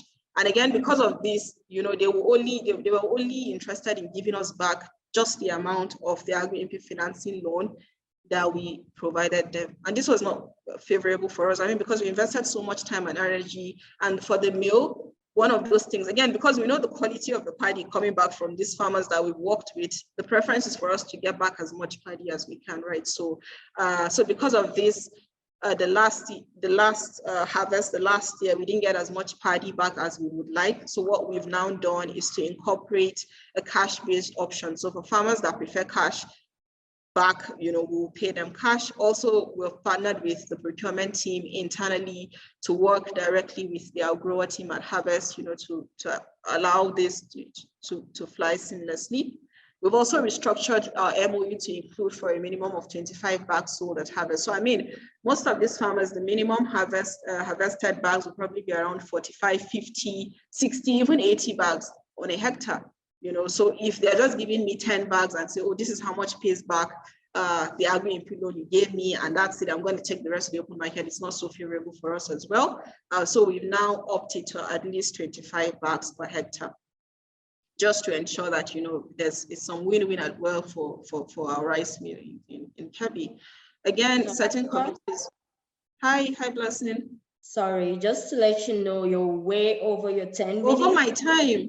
Yeah, oh, sorry, let's so wrap up. I'm just gonna give you one more minute to wrap up. All right, sorry. thank you. Okay, so yeah, again, we worked with communities, you know, to help us bring in as many women farmers. We're deliberately engaging stakeholders from the emirs to the village heads to the district heads to the public, you know, public sector, government, you know, bring in as many as we can. We've also partnered with NTA Kebbi, you know, to just help disseminate that we're working with farmers, we're looking for women farmers to bring in as many as we can. Again, we've gone out of our way, again, for women to secure 250 hectares in Augi that we wanted to bring in 500 women farmers and just give for free to come and cultivate. Unfortunately, because of security threats issues, this was unable to happen, right? But we're hoping to see how best we're able to, you know, to expand and onboard as many as we can. But yeah, thank you very much. We've learned lessons, as you can see on my screen. I need to go off now. But thank you so much for having us, Blessing. And I hope we're able to share our best practices and what we've learned so far as well. Thank you. Sure, you were, and we'll be discussing about those you were not able to mention just after the other presentations. Thank you, Habiba. Thank you.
Banker, you're right on time. So you have 10 minutes to tell us about Okay. Babban Gona. Okay, I'm just pulling up my slides now. Yes, your slides is up. All right, great. Okay. Okay, good afternoon, everyone. My name is Banker Olukomi. I work at Babban Gona as a senior associate in the corporate finance team. And so today I'll just be speaking briefly about what we do at Babban Gona, as well as, our gender-specific projects, and also the one that we're running in collaboration with our partnership with the Trade Hub. Okay. Okay, so what do we do at Babban Gona? Babban Gona is a social impact. It's an agri-tech company that supports smallholder farmers across Nigeria. So we support rural farmers by providing them with a holistic bundle of products and services, training, financial credit, agricultural inputs, and access to markets, so that they can improve their productivity and their net income. We've been operational since 2012, and to date we have supported over 180,000 smallholder farmers.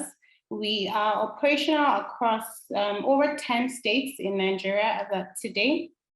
And we've given out loans to smallholder farmers to the tune of over 140 million. We want to reach out to them. Over $140 million with an average payment rate of 99%. Okay, so in June 2021, our partnership with the Trade Hub started, and we are partnering together to support 56,000 farmers, smallholders across Kaduna, Niger, Benue, and Cross River states. So, the same as, has been presented, we have the gender targets and the female targets, and we also have the youth targets for us to reach, right? Okay, so for us at BG, I'll just share with you like our key program gender statistics. I know it doesn't look very good. So in the last 10 years, we have, our female participation has averaged about 8%.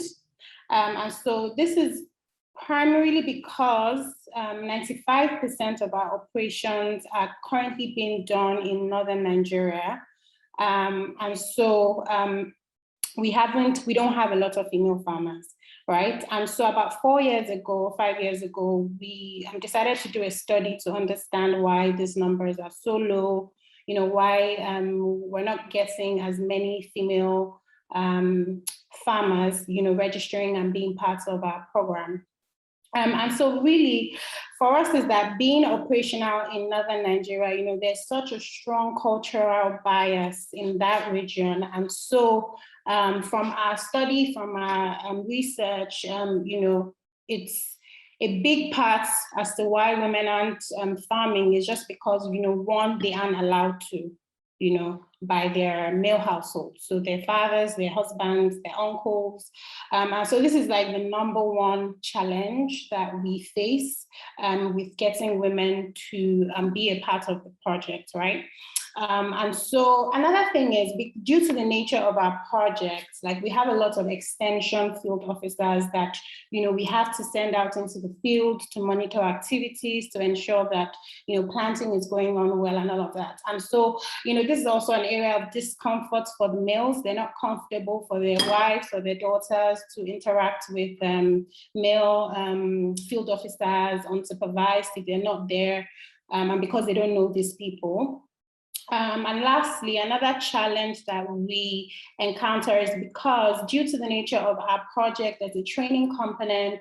And so we realize that there's also a logistical barrier, for women to travel down for training, to attend training.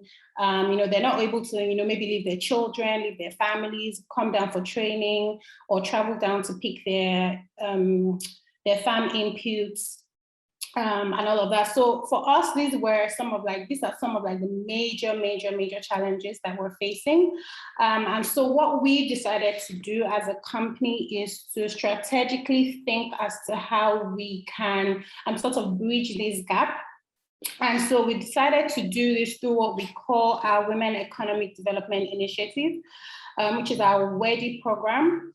And so what we do with this WEDI program is we try to empower women on a much more smaller scale than what we have with our core farming program.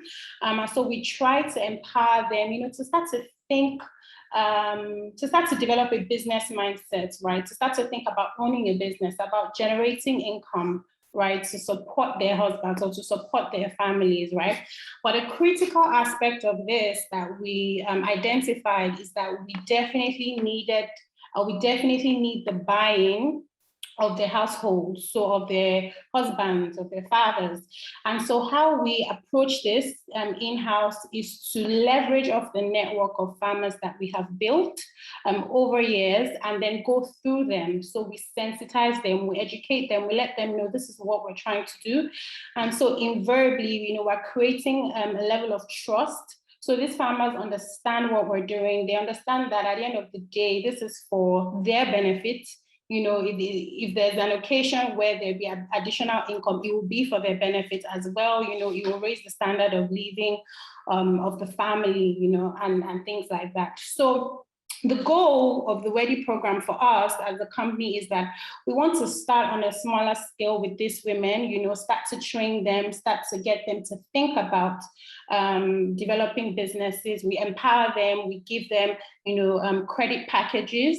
And the goal really for us is that we are able to transition these women, after like a 1 or 2 year period into becoming full-time farmers, because we hope that by this time we have gained their confidence, from their households. They know that, Babban Gona means well, we're tried, we're tested, we're trusted, and then we can go on to say, okay, do you have a farmland? Do you want to try, taking on, a bigger, taking your business to the next level, or, starting to, think about farming anyway, and being more productive in that. So for this initiative that we have developed till date, we have piloted 2 different initiatives under our WEDI program, as we call it. So one of them is the LMR and the poultry, and I'll just touch on this briefly before I end my presentation. Okay, so our last mile retailer program is a program that we launched in 2020. And so essentially what we aim to do with this model is we're trying to empower women to, become retailers of fast-moving consumer goods in their areas and in their communities, right? And so again, just as I mentioned previously, an important component really is getting the buy-in of, their male household members. And so what we did was to leverage off the network and say, okay, so Babban Gona farmers that have farmed with us, this is what we want to do. Can you recommend to us your wife, your sister, your daughter who will be interested in participating in this program? We tell them what the program is about. And then we say, okay, this is the goal of the program, and this is what we want to do. And so by doing that, in 2020, we were able to support approximately 20,000 women. And so we trained them, and then we also gave them a credit package, but we don't give them credit package in cash. We give them in kind. And so how that worked was we partnered with a lot of wholesalers in the rural communities and or areas where they could go to. And so we tell the women, go and study your neighborhood. What are the things that you think are sold quickly?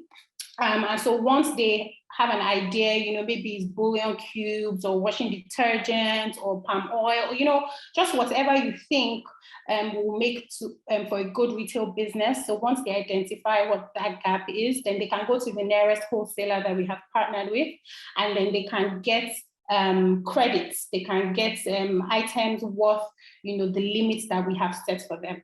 And so another thing that is important to mention is that, this credit that we give the women is at zero cost to the women. So when I mean zero cost, we don't charge an interest on it. Yes, it is a loan, but there's no interest that is charged on it. And that's because we're doing everything we can to encourage female participation. And so another thing that we also do is we try to remove the burden of the women thinking about repaying the loans.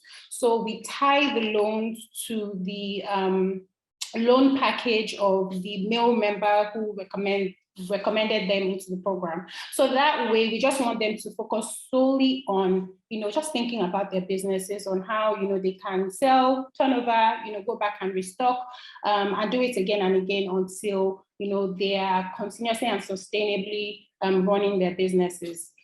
And so another interesting thing was when we did this in 2020, with our almost 20,000 women, in 2021, when we were going to start recruiting for a new farming season, it was very interesting to note that about 1,500 of the women that had registered to be a part of our core farming program for 2021 came out of this subsection of women, of the 20,000 women who had participated in this program. I mean, so for us, that is a sign that we're doing things in the right direction and that we're making progress, and that as we continue to think through these initiatives and create strategies around it, we can definitely get more female participation in core farming.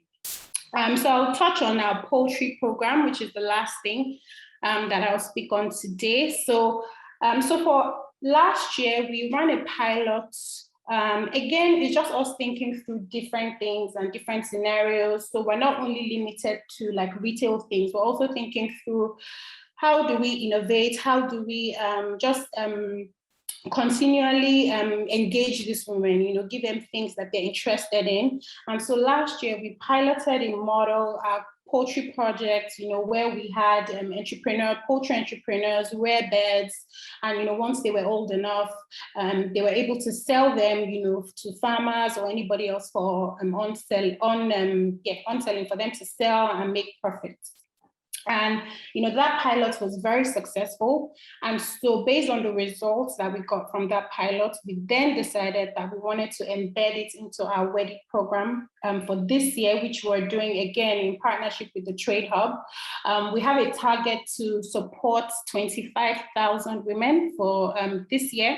And we will be providing them training as well as support in kind, right? So we would want to give them poultry packages, right? So we will give them these birds, we will give them the feed for the bird, medication if it's needed for them to rear the birds, and these birds are hybrid birds, so they lay eggs, they can sell the eggs, they can sell the birds, they can.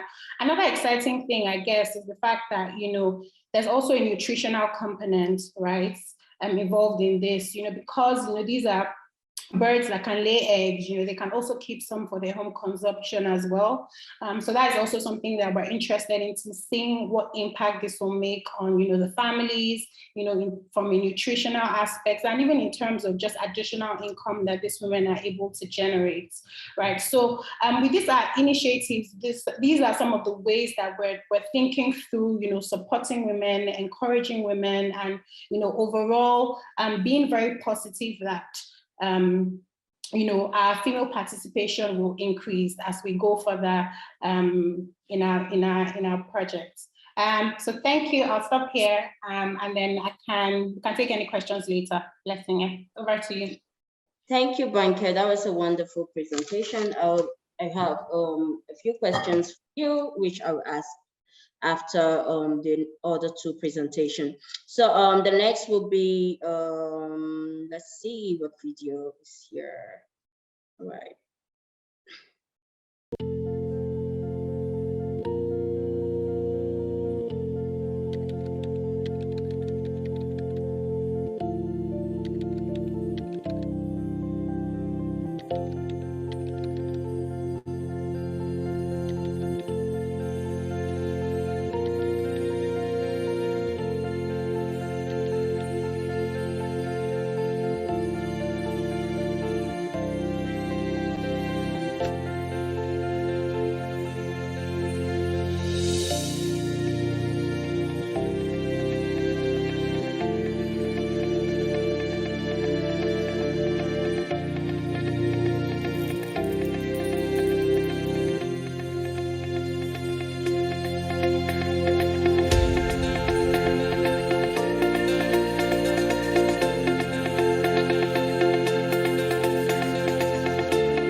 All right, Mira, over to you.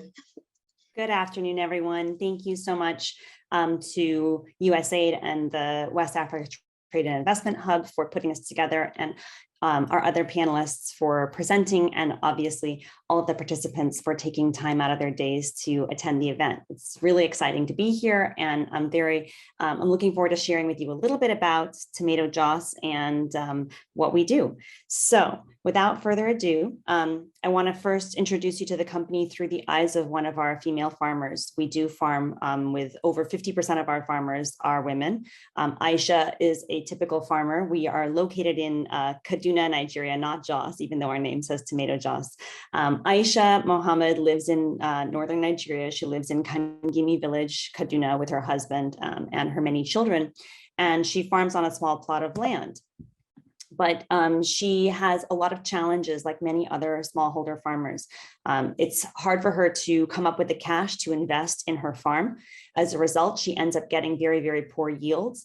She's also not always certain of what price she will get in the market.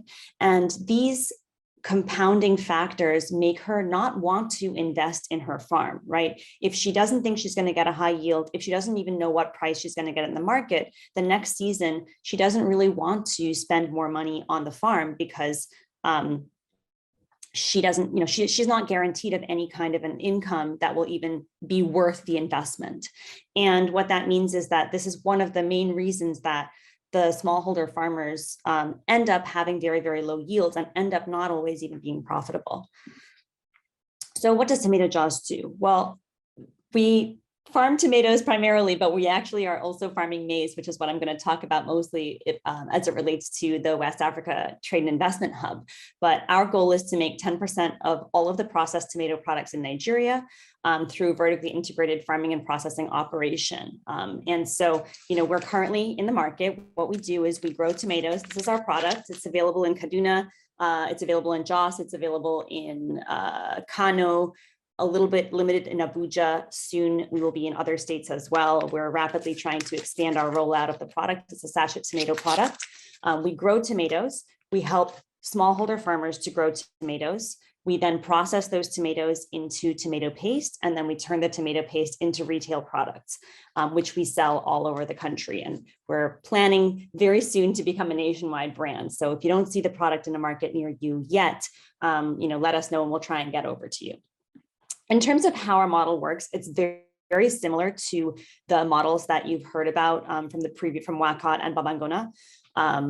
We provide all of the inputs required for the farmer in the season. We provide land sometimes irrigation in the case of tomatoes, labor on a case-by-case basis, classroom and field-based education, and on-field extension support throughout the season. And at the end of the season, the farmers repay the loan through the crop. So in the tomato season, they repay us by providing us with a set tonnage of tomatoes. And in the maize season, they repay us by sending us, giving back to the company a set tonnage of maize. Then everything extra in the maize, they get to take home if they want to. Typically, farmers earn somewhere between 15 to 20% profit from the program after paying off their loan. So this is quite a profitable venture for the smallholder farmers. In terms of how it works, Tomato Joss, obviously, we put tomatoes first. And actually, Uchenna, I wanted to just note to you that I saw your question about, why are these companies taking place in the north? I can't speak for the other two companies, but for us, we're located in northern Nigeria because of the weather. So tomato farming requires a full dry season, a true dry season. If you get down below Abuja into Benue, into Lagos, into the other sort of areas in the southwest, southeast, and south-south, you don't get a true dry season. You end up with rainfall at least once a month, and that will ruin your tomato crop for a processing tomato variety. So we're sort of restricted to the northern half of the country because of the weather. Now, I've talked a lot about tomatoes, but maize is really an integral component of our program. The typical way that smallholder farmers enter our program is actually through the maize program. That's because maize is a more familiar product for a lot of farmers. They're used to growing maize, they're used to rainy season production, and it is a little bit easier for us to boost maize yields. So they come in for the maize and they stay for the tomatoes. In terms of what that looks like, We've been able to get the farmers in our program to achieve an average yield of 6 tons per hectare on maize, which is quite impressive considering the average in Nigeria is about 1.5 tons. Now, to do that, they spend more money. If you see the total amount of money that they're spending per hectare is higher, right? And that's all coming out primarily as a loan from tomato joss. But their revenue per hectare is also much, much, much higher. And so they end up being able to walk away with a higher profit. Aisha is the woman that we talked about in the beginning of the presentation. As I had mentioned, she didn't really have any farming experience. She had many children. She has a large family to support. She joined our program in 2018, and she's now able to grow maize at yields of 8 tons per hectare. And she's also able to grow tomatoes at yields of 60 tons per hectare. So she's really doing amazingly well. And she's just an indicative example of the farmers in our program. I want to talk a little bit about women because, of course, WACOT emphasizes women farmers and women employees. The majority of our extension workers are women who are, out there in the field supporting our farmers, providing them with feedback, giving them the instruction, and solving their problems when they come up against them. And we've always been a women-centered business.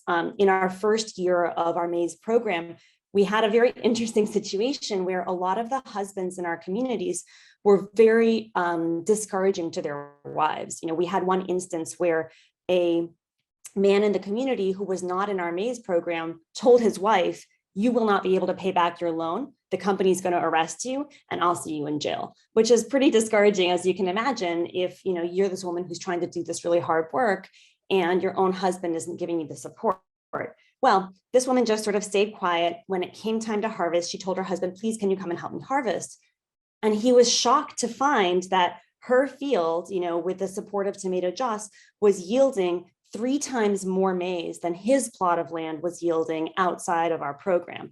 And as a result of that, right now, the sort of status quo of the men in our community is that as long as my wife is going to the farm, I don't ask her any questions, and so we've actually, even through this farming program, been able to create a more of an independence and more of an independent income stream for a lot of the women in the community. And they are getting the support of their husbands and of the men in the community to go into this line of work, which in northern Nigeria sometimes can be a challenge depending on where you are. In Kaduna, women don't traditionally own land. They don't traditionally act as farmers in most of the communities that we're working in a primary capacity. Usually they're doing winnowing, they're doing some of the labor, planting, some of the harvesting support. But in our case, we're actually able to empower the women to be the primary farmer.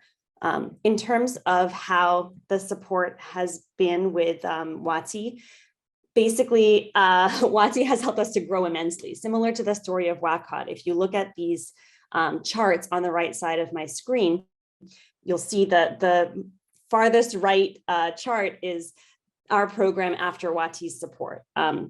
We also, like Babban Gona, started working with WACOT in the middle of 2021. And with their help and their support, we've been able to increase the number of farmers in our program 5x, and the amount of revenue that the farmers are generating 7x. So we're really getting more money into the hands of our partner farmers who live at the base of the pyramid, and we're actually seeing that impact rippling across the communities, which is really, really inspiring and exciting to see. So I know that there might be questions. I could go on for a long time, but I want to cut it short here because I know we're falling a little bit behind in the program, and I want to make sure we get to questions and answers. So thank you so much, and I look forward to talking more at the end of all the panel presentations.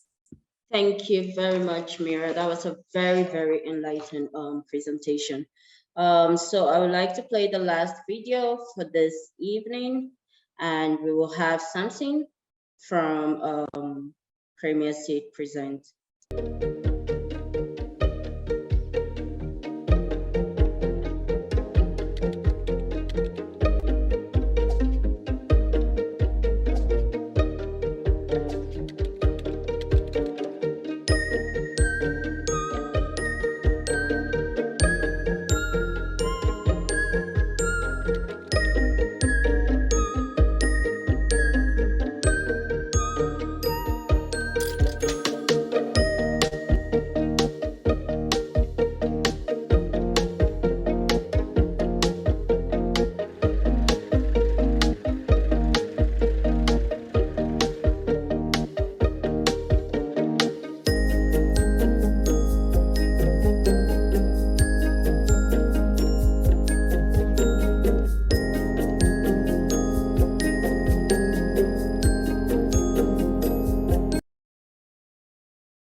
Okay, Samson. Yeah, good afternoon, everybody.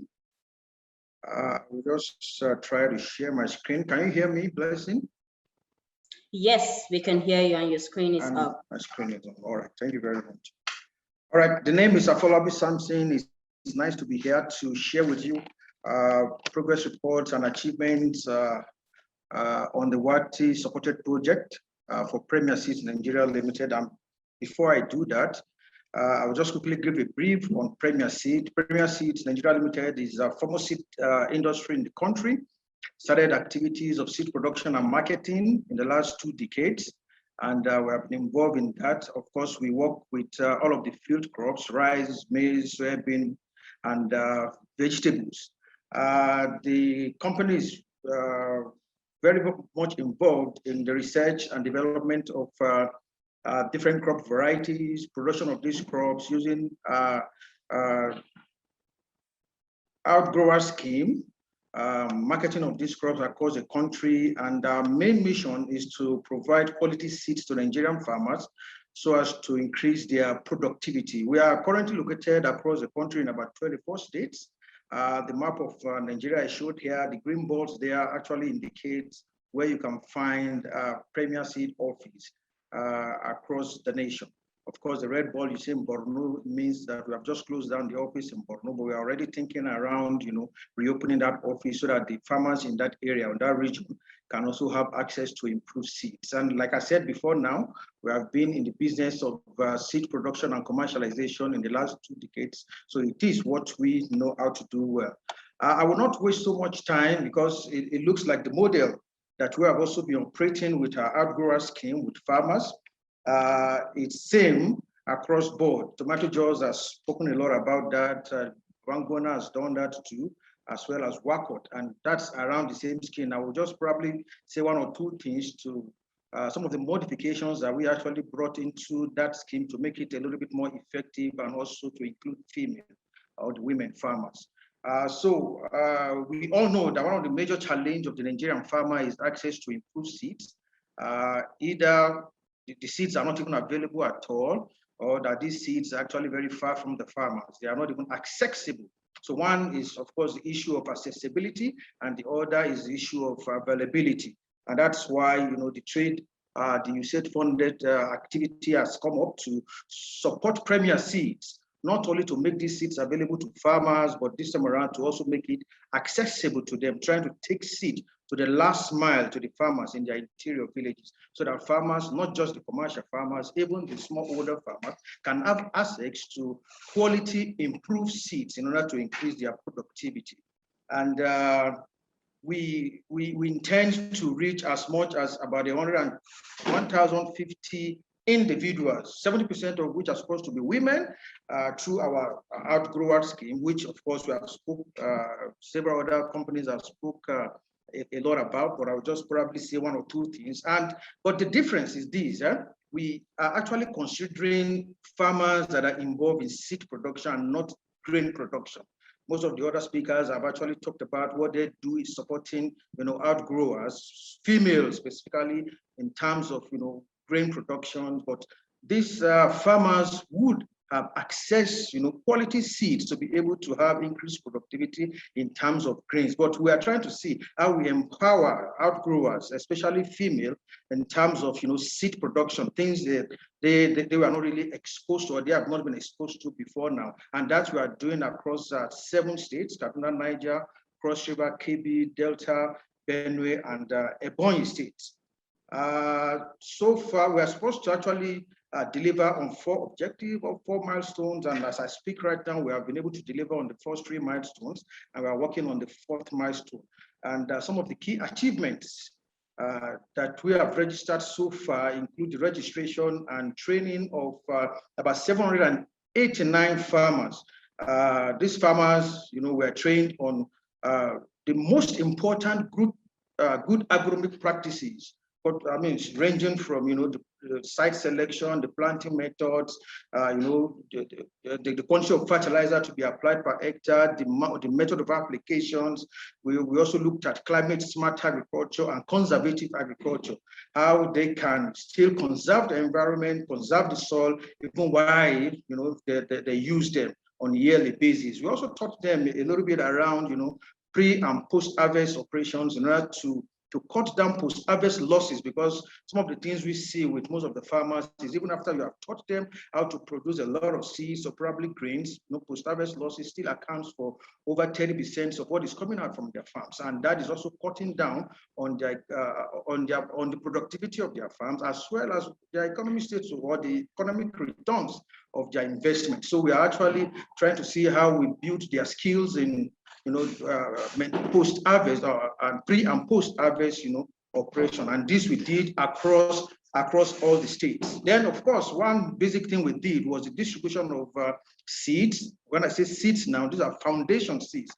Just to quickly tell us, there are 3 classes of seeds we have in the country currently. We have the breeder seeds, the foundation seeds, and the certified seeds. So what the farmers use for grain production is the certified seeds. But these certified seeds are normally produced from foundation seeds, which we give to our farmers. And since we have a full-fledged research arm of the company, we, of course, work on the breeder seeds just to make sure that those seeds speak to the different challenges that the farmers face, out there. Challenges of drought, challenges of disease infestation, challenges of abiotic factors, challenges of course, climate is changing. Of course, climate change is no more news to us now that is affecting crop production seriously. So we are working seriously in collaboration with research institutes to make sure that we develop and get some of those seeds that are drought tolerant, or probably resistant to striga, resistant to armyworm, resistance to blackhead or blight, and all of those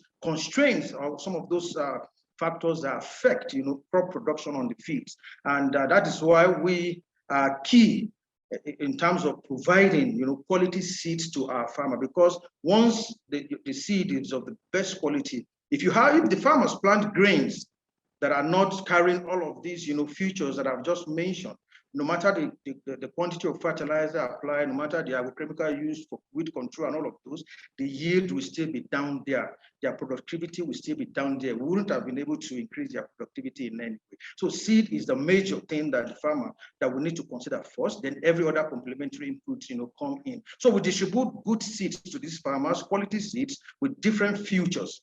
And again, we had onto that complementary, and some of these inputs are given to them. In fact, all of the inputs are given to them on loan at the beginning of the season. And of course, at the end of the season, these farmers are made to pay back, in kind. But one thing that is different in our scheme is such that some of the loans we give to these farmers are non-interest based, one. To the cost of those complementary inputs as well as seeds that we give to these farmers are actually at the best price that these farmers cannot even get in the market, because we get our product right from the source. So we give it to them at the source price, the really get price that these farmers can get these inputs anywhere in the country. But it looks so. We were able to establish about 1,415 hectares for the different 4 staple crops we are working on, the 4 commodities we are working on, from which we're able to produce around 3,000 metric tons of certified seeds, of course, valued at about 3.5 million. And these seeds, these certified seeds produced by these sets of outgrowers are supposed to be, used by over 4,000 smallholder farmers in the country, and which will translate to the production of over 120 million metric tons of grains of those different 4 commodities in the country, probably next year. Then again, that was one. Again, there is another 4th milestone that we are delivering on now, and that is the sales of seeds. Like I earlier mentioned, we want to take seed to the last mile, to the farmer in the interior areas. And one of the ways we can do that is to use commission agents that dwells or probably lives with these farmers in their various communities, so that the farmers don't need to come down to the towns or probably to the states, local government areas to buy seeds. We want to take seeds to their local government areas. We want to take seeds to their villages. We want to take seeds to their communities. So now we have identified amongst themselves extension agents, that could serve as mini agro dealers that will provide seeds to these farmers. And not just that alone, the commission agent that is providing seeds to this farmer is also taking it as a business and of course as a job, because he's going to be serving as an extension agent, teaching the farmers, all of the good agronomic practices they need to employ so as to get the best from the seeds in terms of grains. And of course, again, he's also making money because he's going to be paying some commission for selling certain quantity of seeds. And surprisingly, about 118 of these commercial agents are actually female, while the other 202 are males.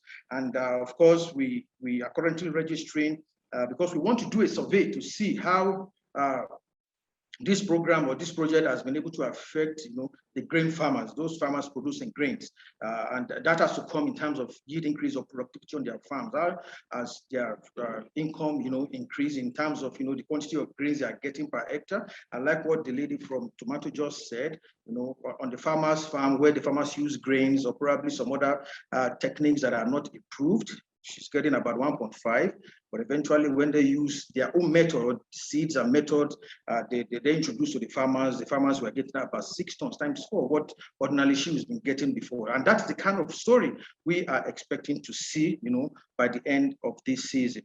For our gender inclusion, gender and youth inclusion activities, like I earlier mentioned before now, to effectively do that, we are continuously empowering those female.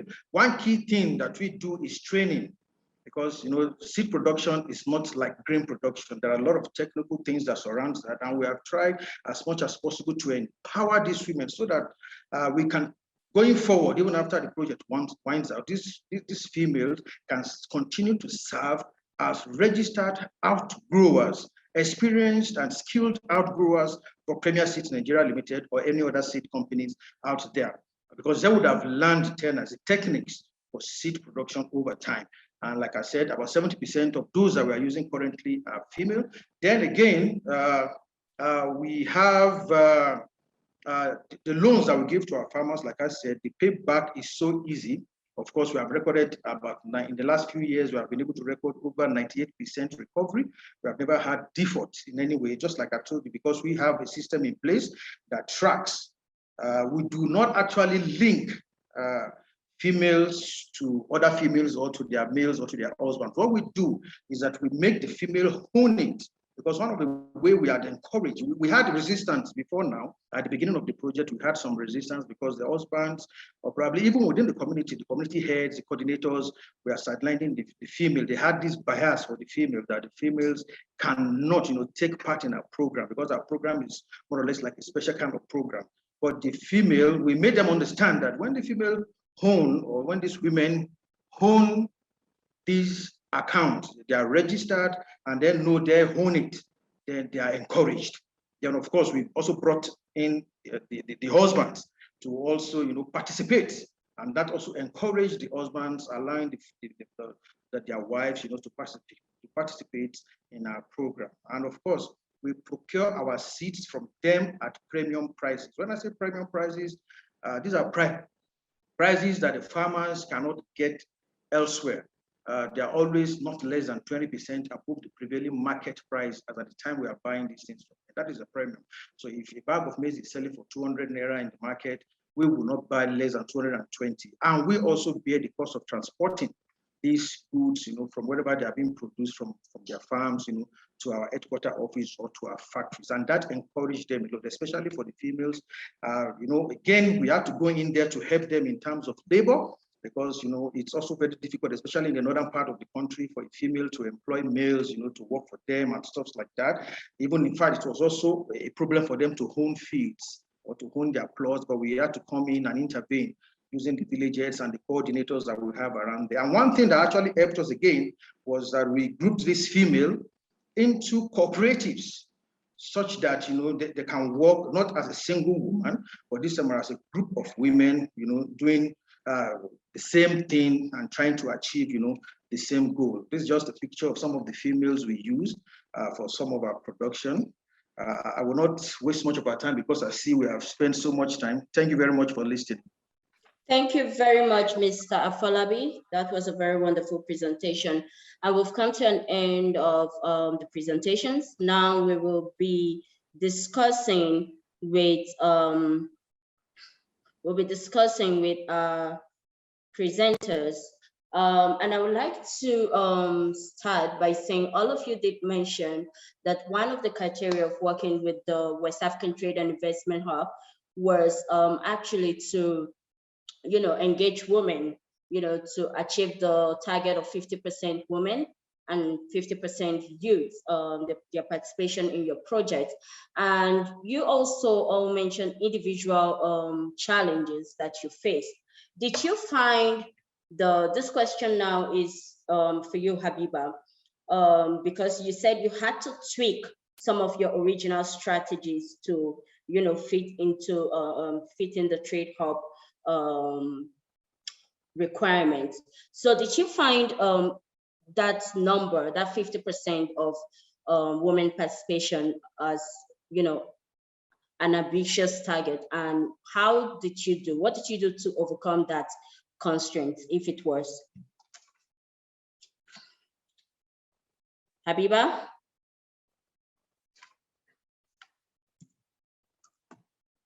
Banker, do you want to respond to that before Habiba comes online?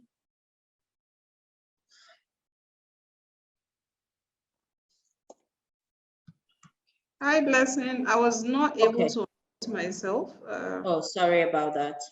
Yeah. Okay, yeah. So thank you for your question. And in response to that, basically, we were very ambitious, I would say, at the beginning. We thought we could go do 50% women farmers, and just get women around and all of that. But again, as I said during my presentation, it was quite different from our expectation. We saw that women were involved in the primary production itself. And we had to tweak, we had to now do extra things to just encourage and incentivize and bring women on board. So for us, yeah, it was overambitious. It was quite naive, I would say, because we just expected that the same way we're getting male farmers, we'll get women farmers that are interested.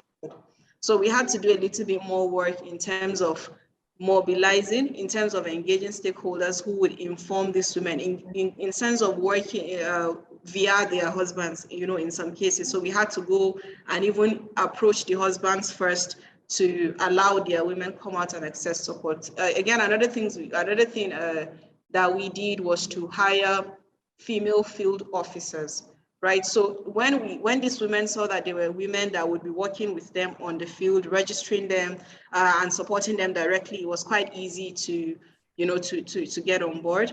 We also, like I said, provided them special incentives, like the irrigation water pumps that we provided for only women farmers, like the briquettes training that we did for only the women. All of these things we had to do, out of plan, just to bring them on board. But yeah, it's been worth a while, I would say, overall, and we're happy to do as many more of these things to bring in even more women on board.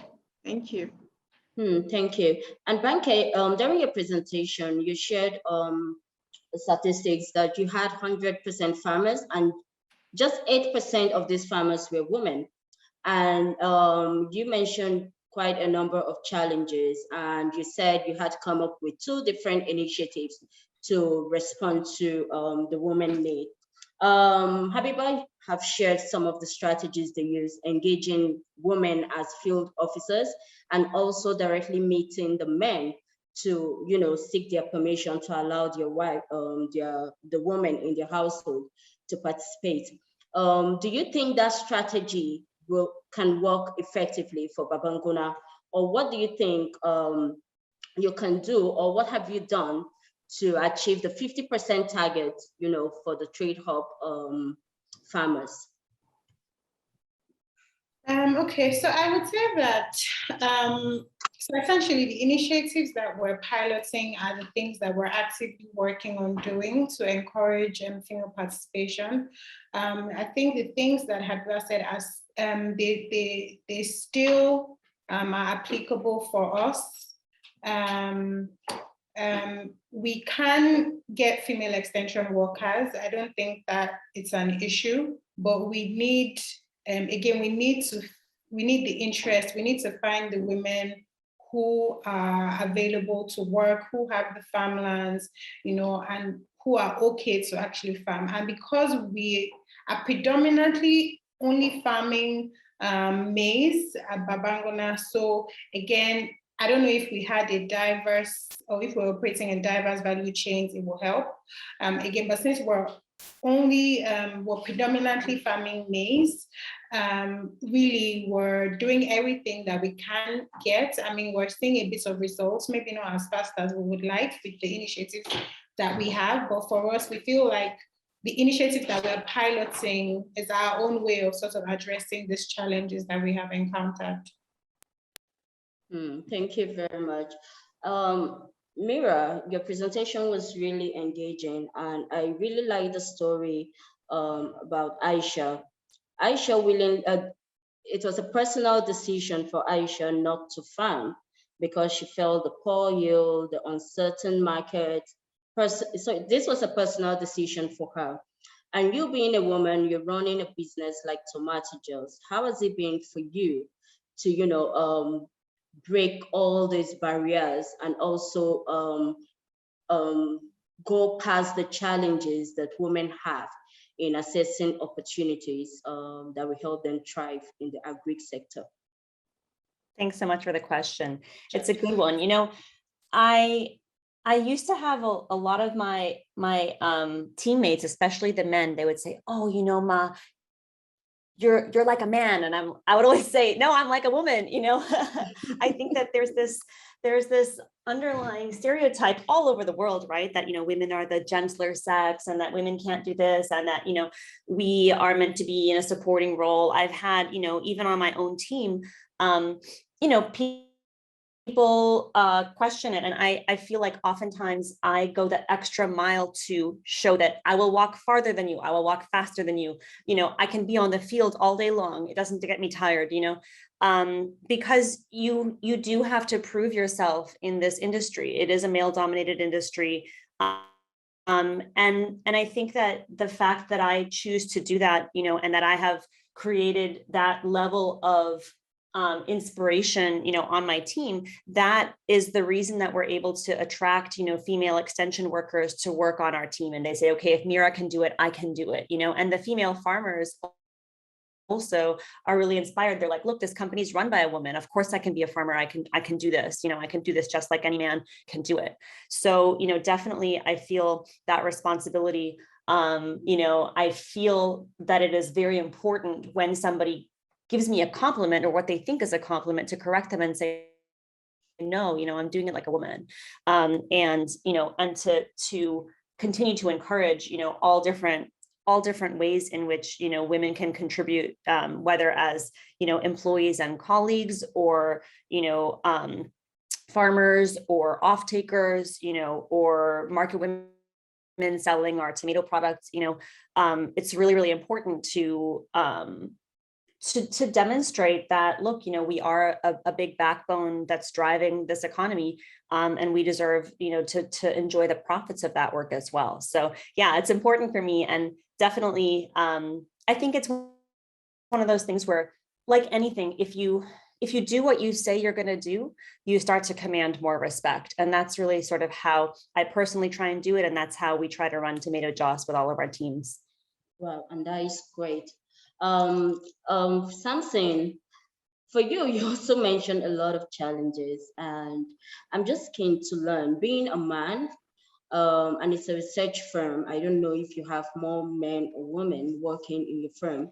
How are you able to successfully engage 70% of these women outgrower farmers? Can you share with us the specific, the major successes you've achieved till date in engaging this women? Yeah, thank you very much.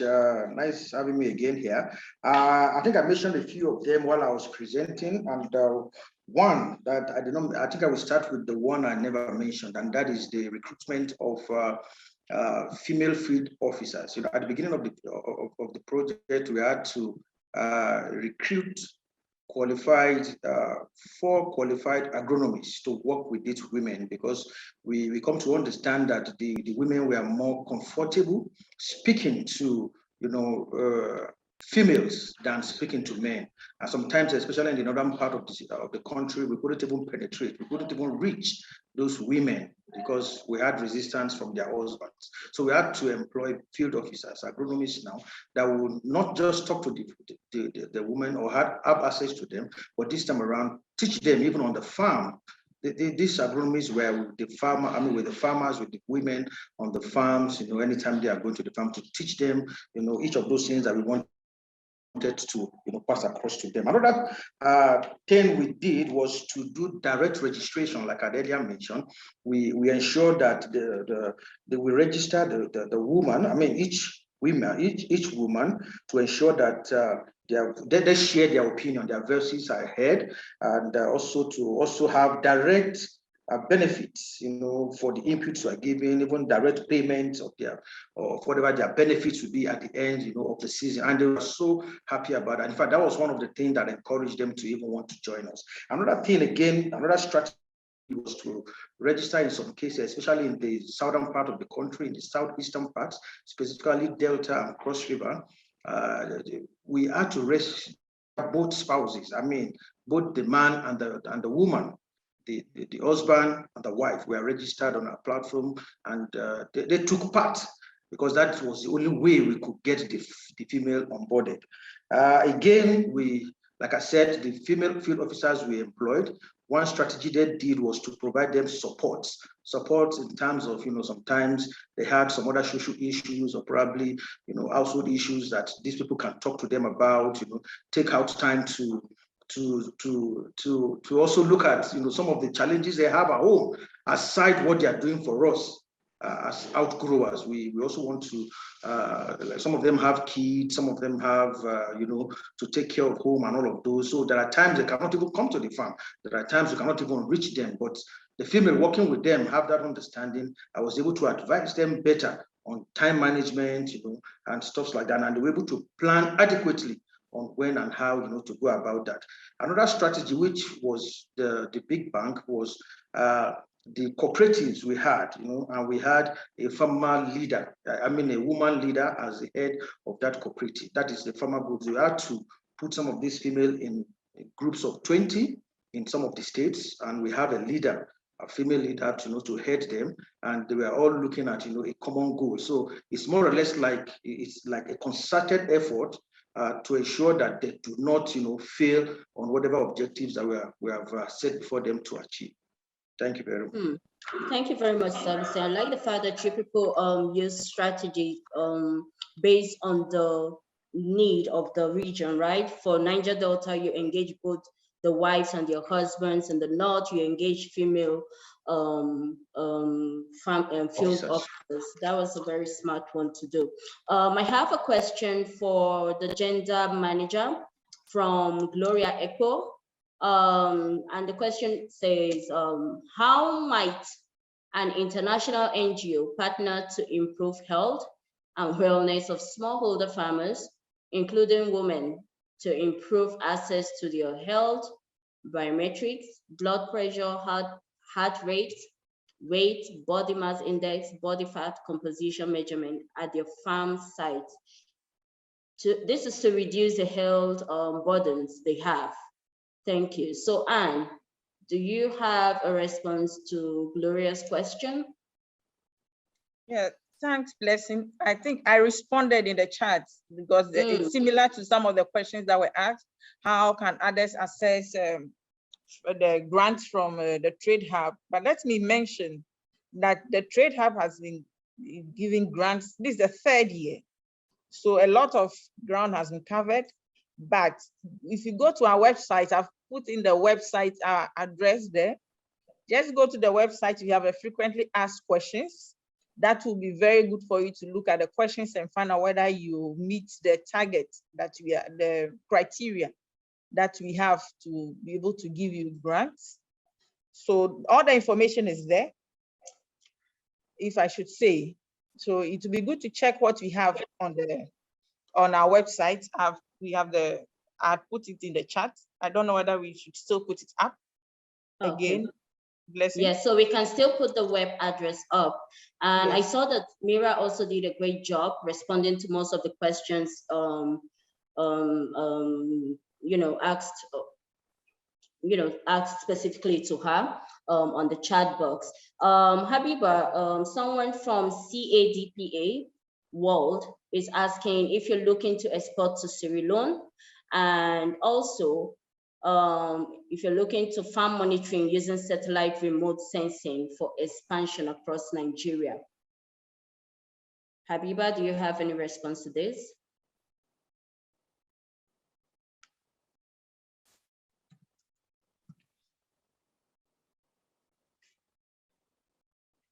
Okay. Hi, Blessing. Thank you for the question. As regards exports, at the moment, because the Nigerian market was still yet to meet demand in the Nigerian market. So currently, WACOT Rice is in the process of doubling its milling capacity from 120,000 metric tons to 240,000 metric tons, right? So right now, the Nigerian markets were even unable to meet demand, honestly. So, I mean, I feel like there's still so much for us to do here before we begin to talk of exports. But yeah, that's that on that, honestly. Sorry, the second question you said, satellite management, right? Satellite monitoring, yeah. Yeah, so currently, like I said, we developed the WACOT Rice app that's embedded with GIS components, that allow us to have live monitoring of field officers doing their work on the farms. Again, the mapping and everything, the geo coordinates, everything is on our databases, after mapping and registration and all of that. So basically, that's features that we've currently embedded in our current operations. Thank you. All right, thank you, Habiba. Banker, I would just like to know, what long-term measures have you put in place to ensure that the successes you've achieved till date are sustained beyond just the USAID-funded West African Trade and Investment Hub and your other projects? We want to see you scale. We want to see more women empowered. So what measures have you put in place to ensure that this is sustained?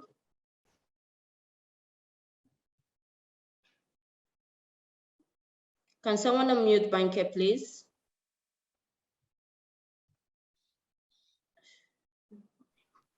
Okay, thank you, Blessing.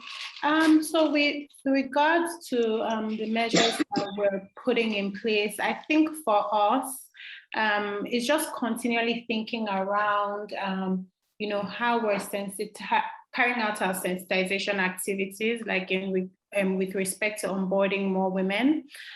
So while we're setting that the initiatives we're doing are working, we're exploring other partnerships, we're exploring, other initiatives that, we're going to carry out. But more importantly, it's, again, first of all, trying to retain the current membership that we have, the female membership that we have, because first of all, we believe that, how these women are treated, they have a great experience. That is what will enable them, first of all, want to come back the next year to farm.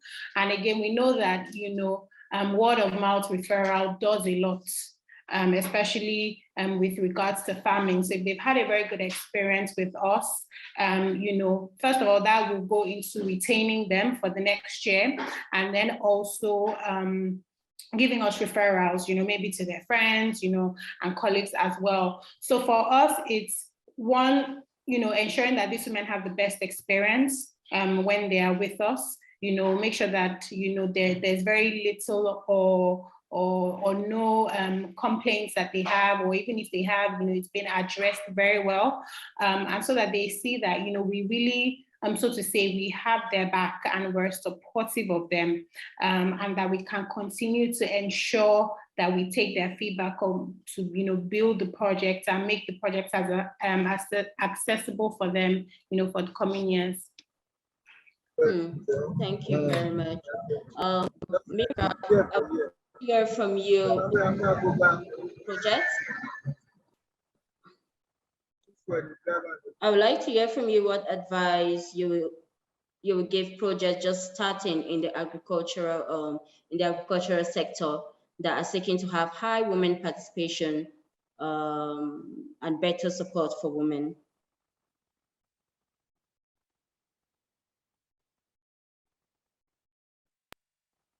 Is Mira still on the call? Yeah, sorry, can you just repeat that question real quick?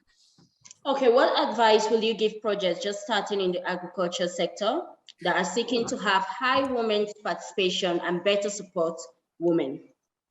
Well, I think, yeah, first of all, I think it's important to try and figure out, if you don't have experience in agriculture, I would say start as soon as you can and start on a pretty small plot of land. I get to talk to a lot of people and they tell me, oh, I want to try farming rice. I'm going to try on 1,000 hectares. And if you look at the economics that I shared in my slide, 1 hectare, if you want to get a high yield, and this was before fertilizer prices doubled, by the way, 1 hectare of maize was around 600,000 naira, right? So if you think you want to do a pilot on 1,000 hectares, like, do you really have, 6 billion naira ready to throw away? Because in agriculture, you learn more from the mistakes than from the successes. And I think everybody on this panel, will agree that it takes time, and you have to assume that you will have at least one season where you fail, right? And so, one of the things that we did that I would encourage everybody else to do is to figure out how to make it work for you before you try and figure out how you can make it work for somebody else.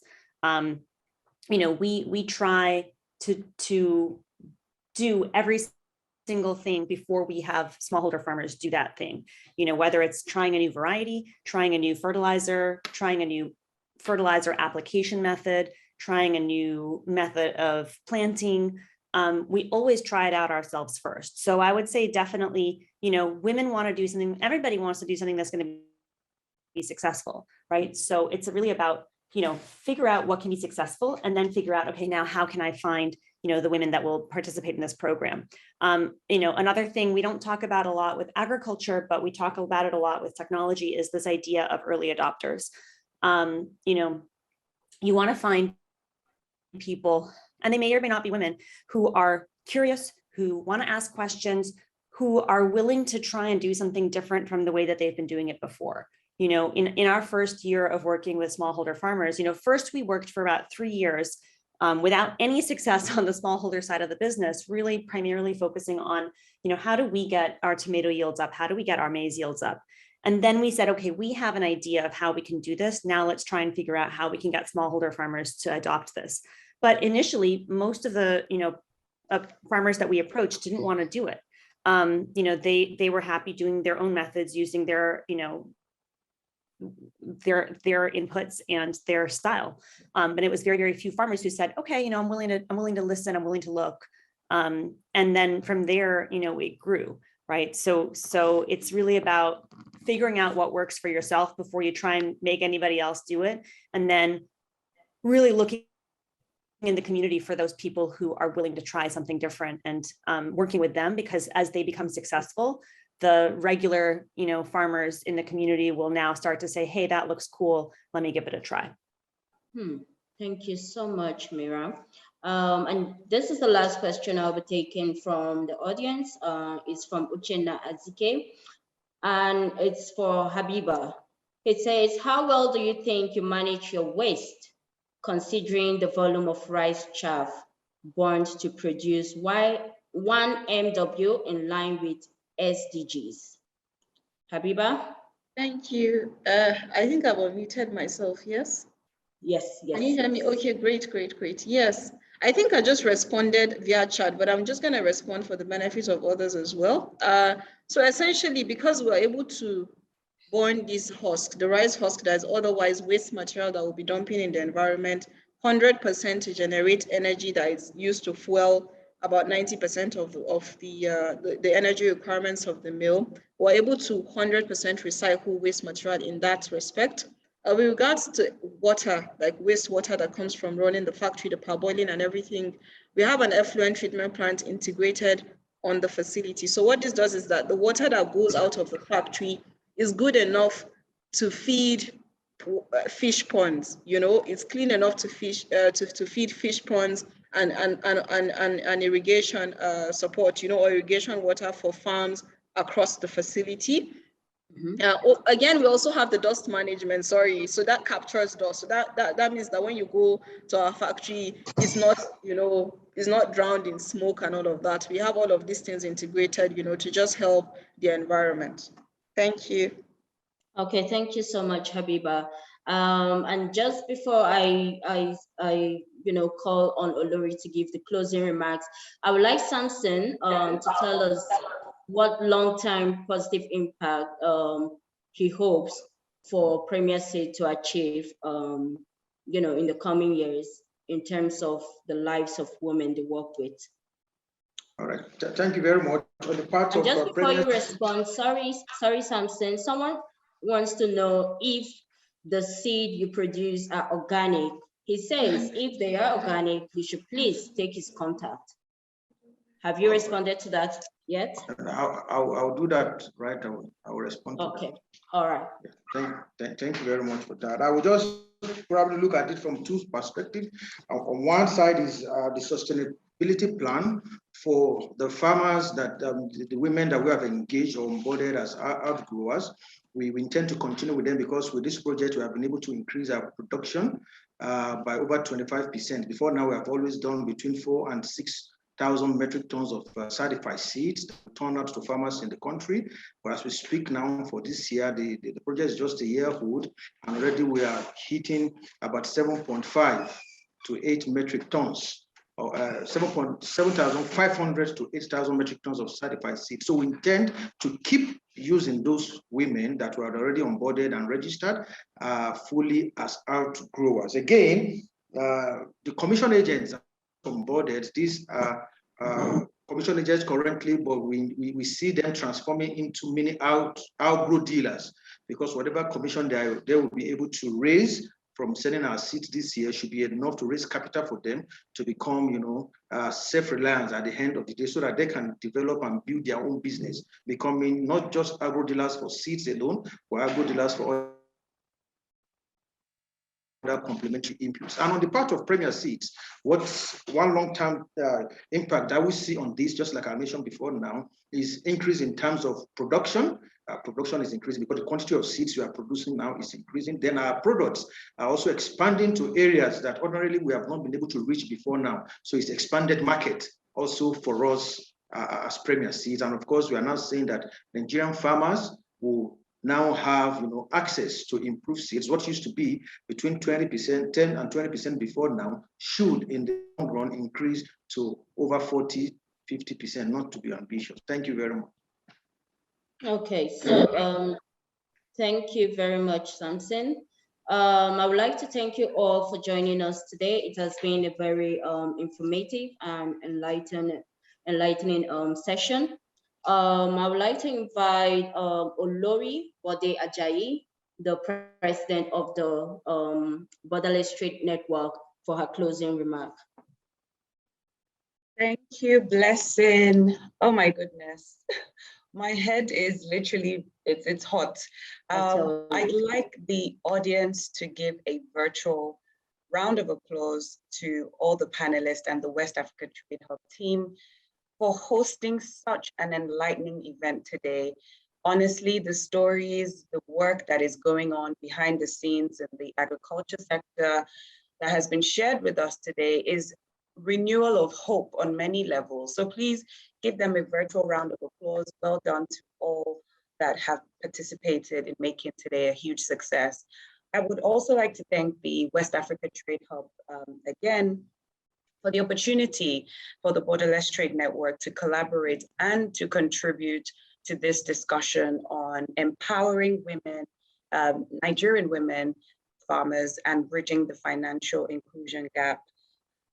The truth is, every day when I get back, when I get behind my desk, I receive many messages from women entrepreneurs from all over the world, like yourselves who are listening, even from men. They share their successes, they share the challenges they are facing. I've read some challenges today, but the truth is you're still making life-changing impact through your farms, through the different areas that you are involved in with your business, but you're making huge contributions to your local communities where you are situated. And that's really key, because the truth is you also don't want to feel like you're not adding anything in what you are doing.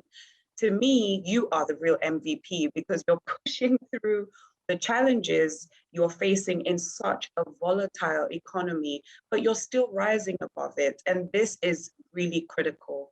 I know that you, like I said, you're not running a huge operation, and real kudos to, you know, Habiba, Bolanle, Mira, Afolabi, Samson. You know, you guys are doing phenomenal work, honestly.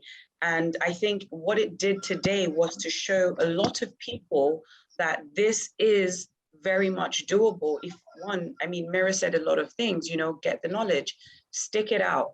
What you don't know, make sure you get the knowledge, stay within the ecosystem. And we want you guys to share knowledge. That's really how you also get a head start. I also want to just say a big thank you to all the entrepreneurs in this conference who have stayed all the while, especially the women farmers. Now, some of you may know that April is Financial Inclusion Month. So today's conference was rightly positioned. And the theme, of course, was a very topical issue in Nigeria today. So thank you guys for doing the work you're doing despite the lack of access to finance and financial services that you need. I hope that the stories you've heard today of, you know, to me, it was just stories of resilience, stories of rising above from all the panelists, that you were able to take notes, you know, for your businesses and how you can now begin to explore new instruments, whether it was the ones shared by Anne, you know, Anne really gave us insight into the amazing work being done at the Trade Hub. Go on the website, you know, or whether it was things that you learned from the amazing grantees. Make sure you don't give up on your dream of contributing to the agriculture sector in Nigeria as a woman farmer. Now, as some of you may know this proverb, there is an African proverb that says there is more than one way into the market. And that just really means don't be stuck in your old ways of doing business. Innovate, network with other players in the sector. It's really critical that you reskill and retool your business operations post-pandemic. And now in the middle of a war, there are shortages everywhere. There's, you know, reduction of so many buying power. You just really have to know how to innovate. I know that to be a farmer in Nigeria is not easy, and let alone being a woman farmer. So I think it's really time for us to aggregate and to learn from one another. And I know that, as Anne said earlier, the Trade Hub still has a target to spur $400 million in new private sector investment. This is the more reason why you should stay connected and keep attending forums such as this. Now, from what we've shared today, I would say to you that, you know, both to the Trade Hub, to the audience, and even the panelists, let's keep the conversations going, whether it's, you know, through our own private platforms. Outside of this conference, reach out to the people of interest that you've come across today and let the sharing continue.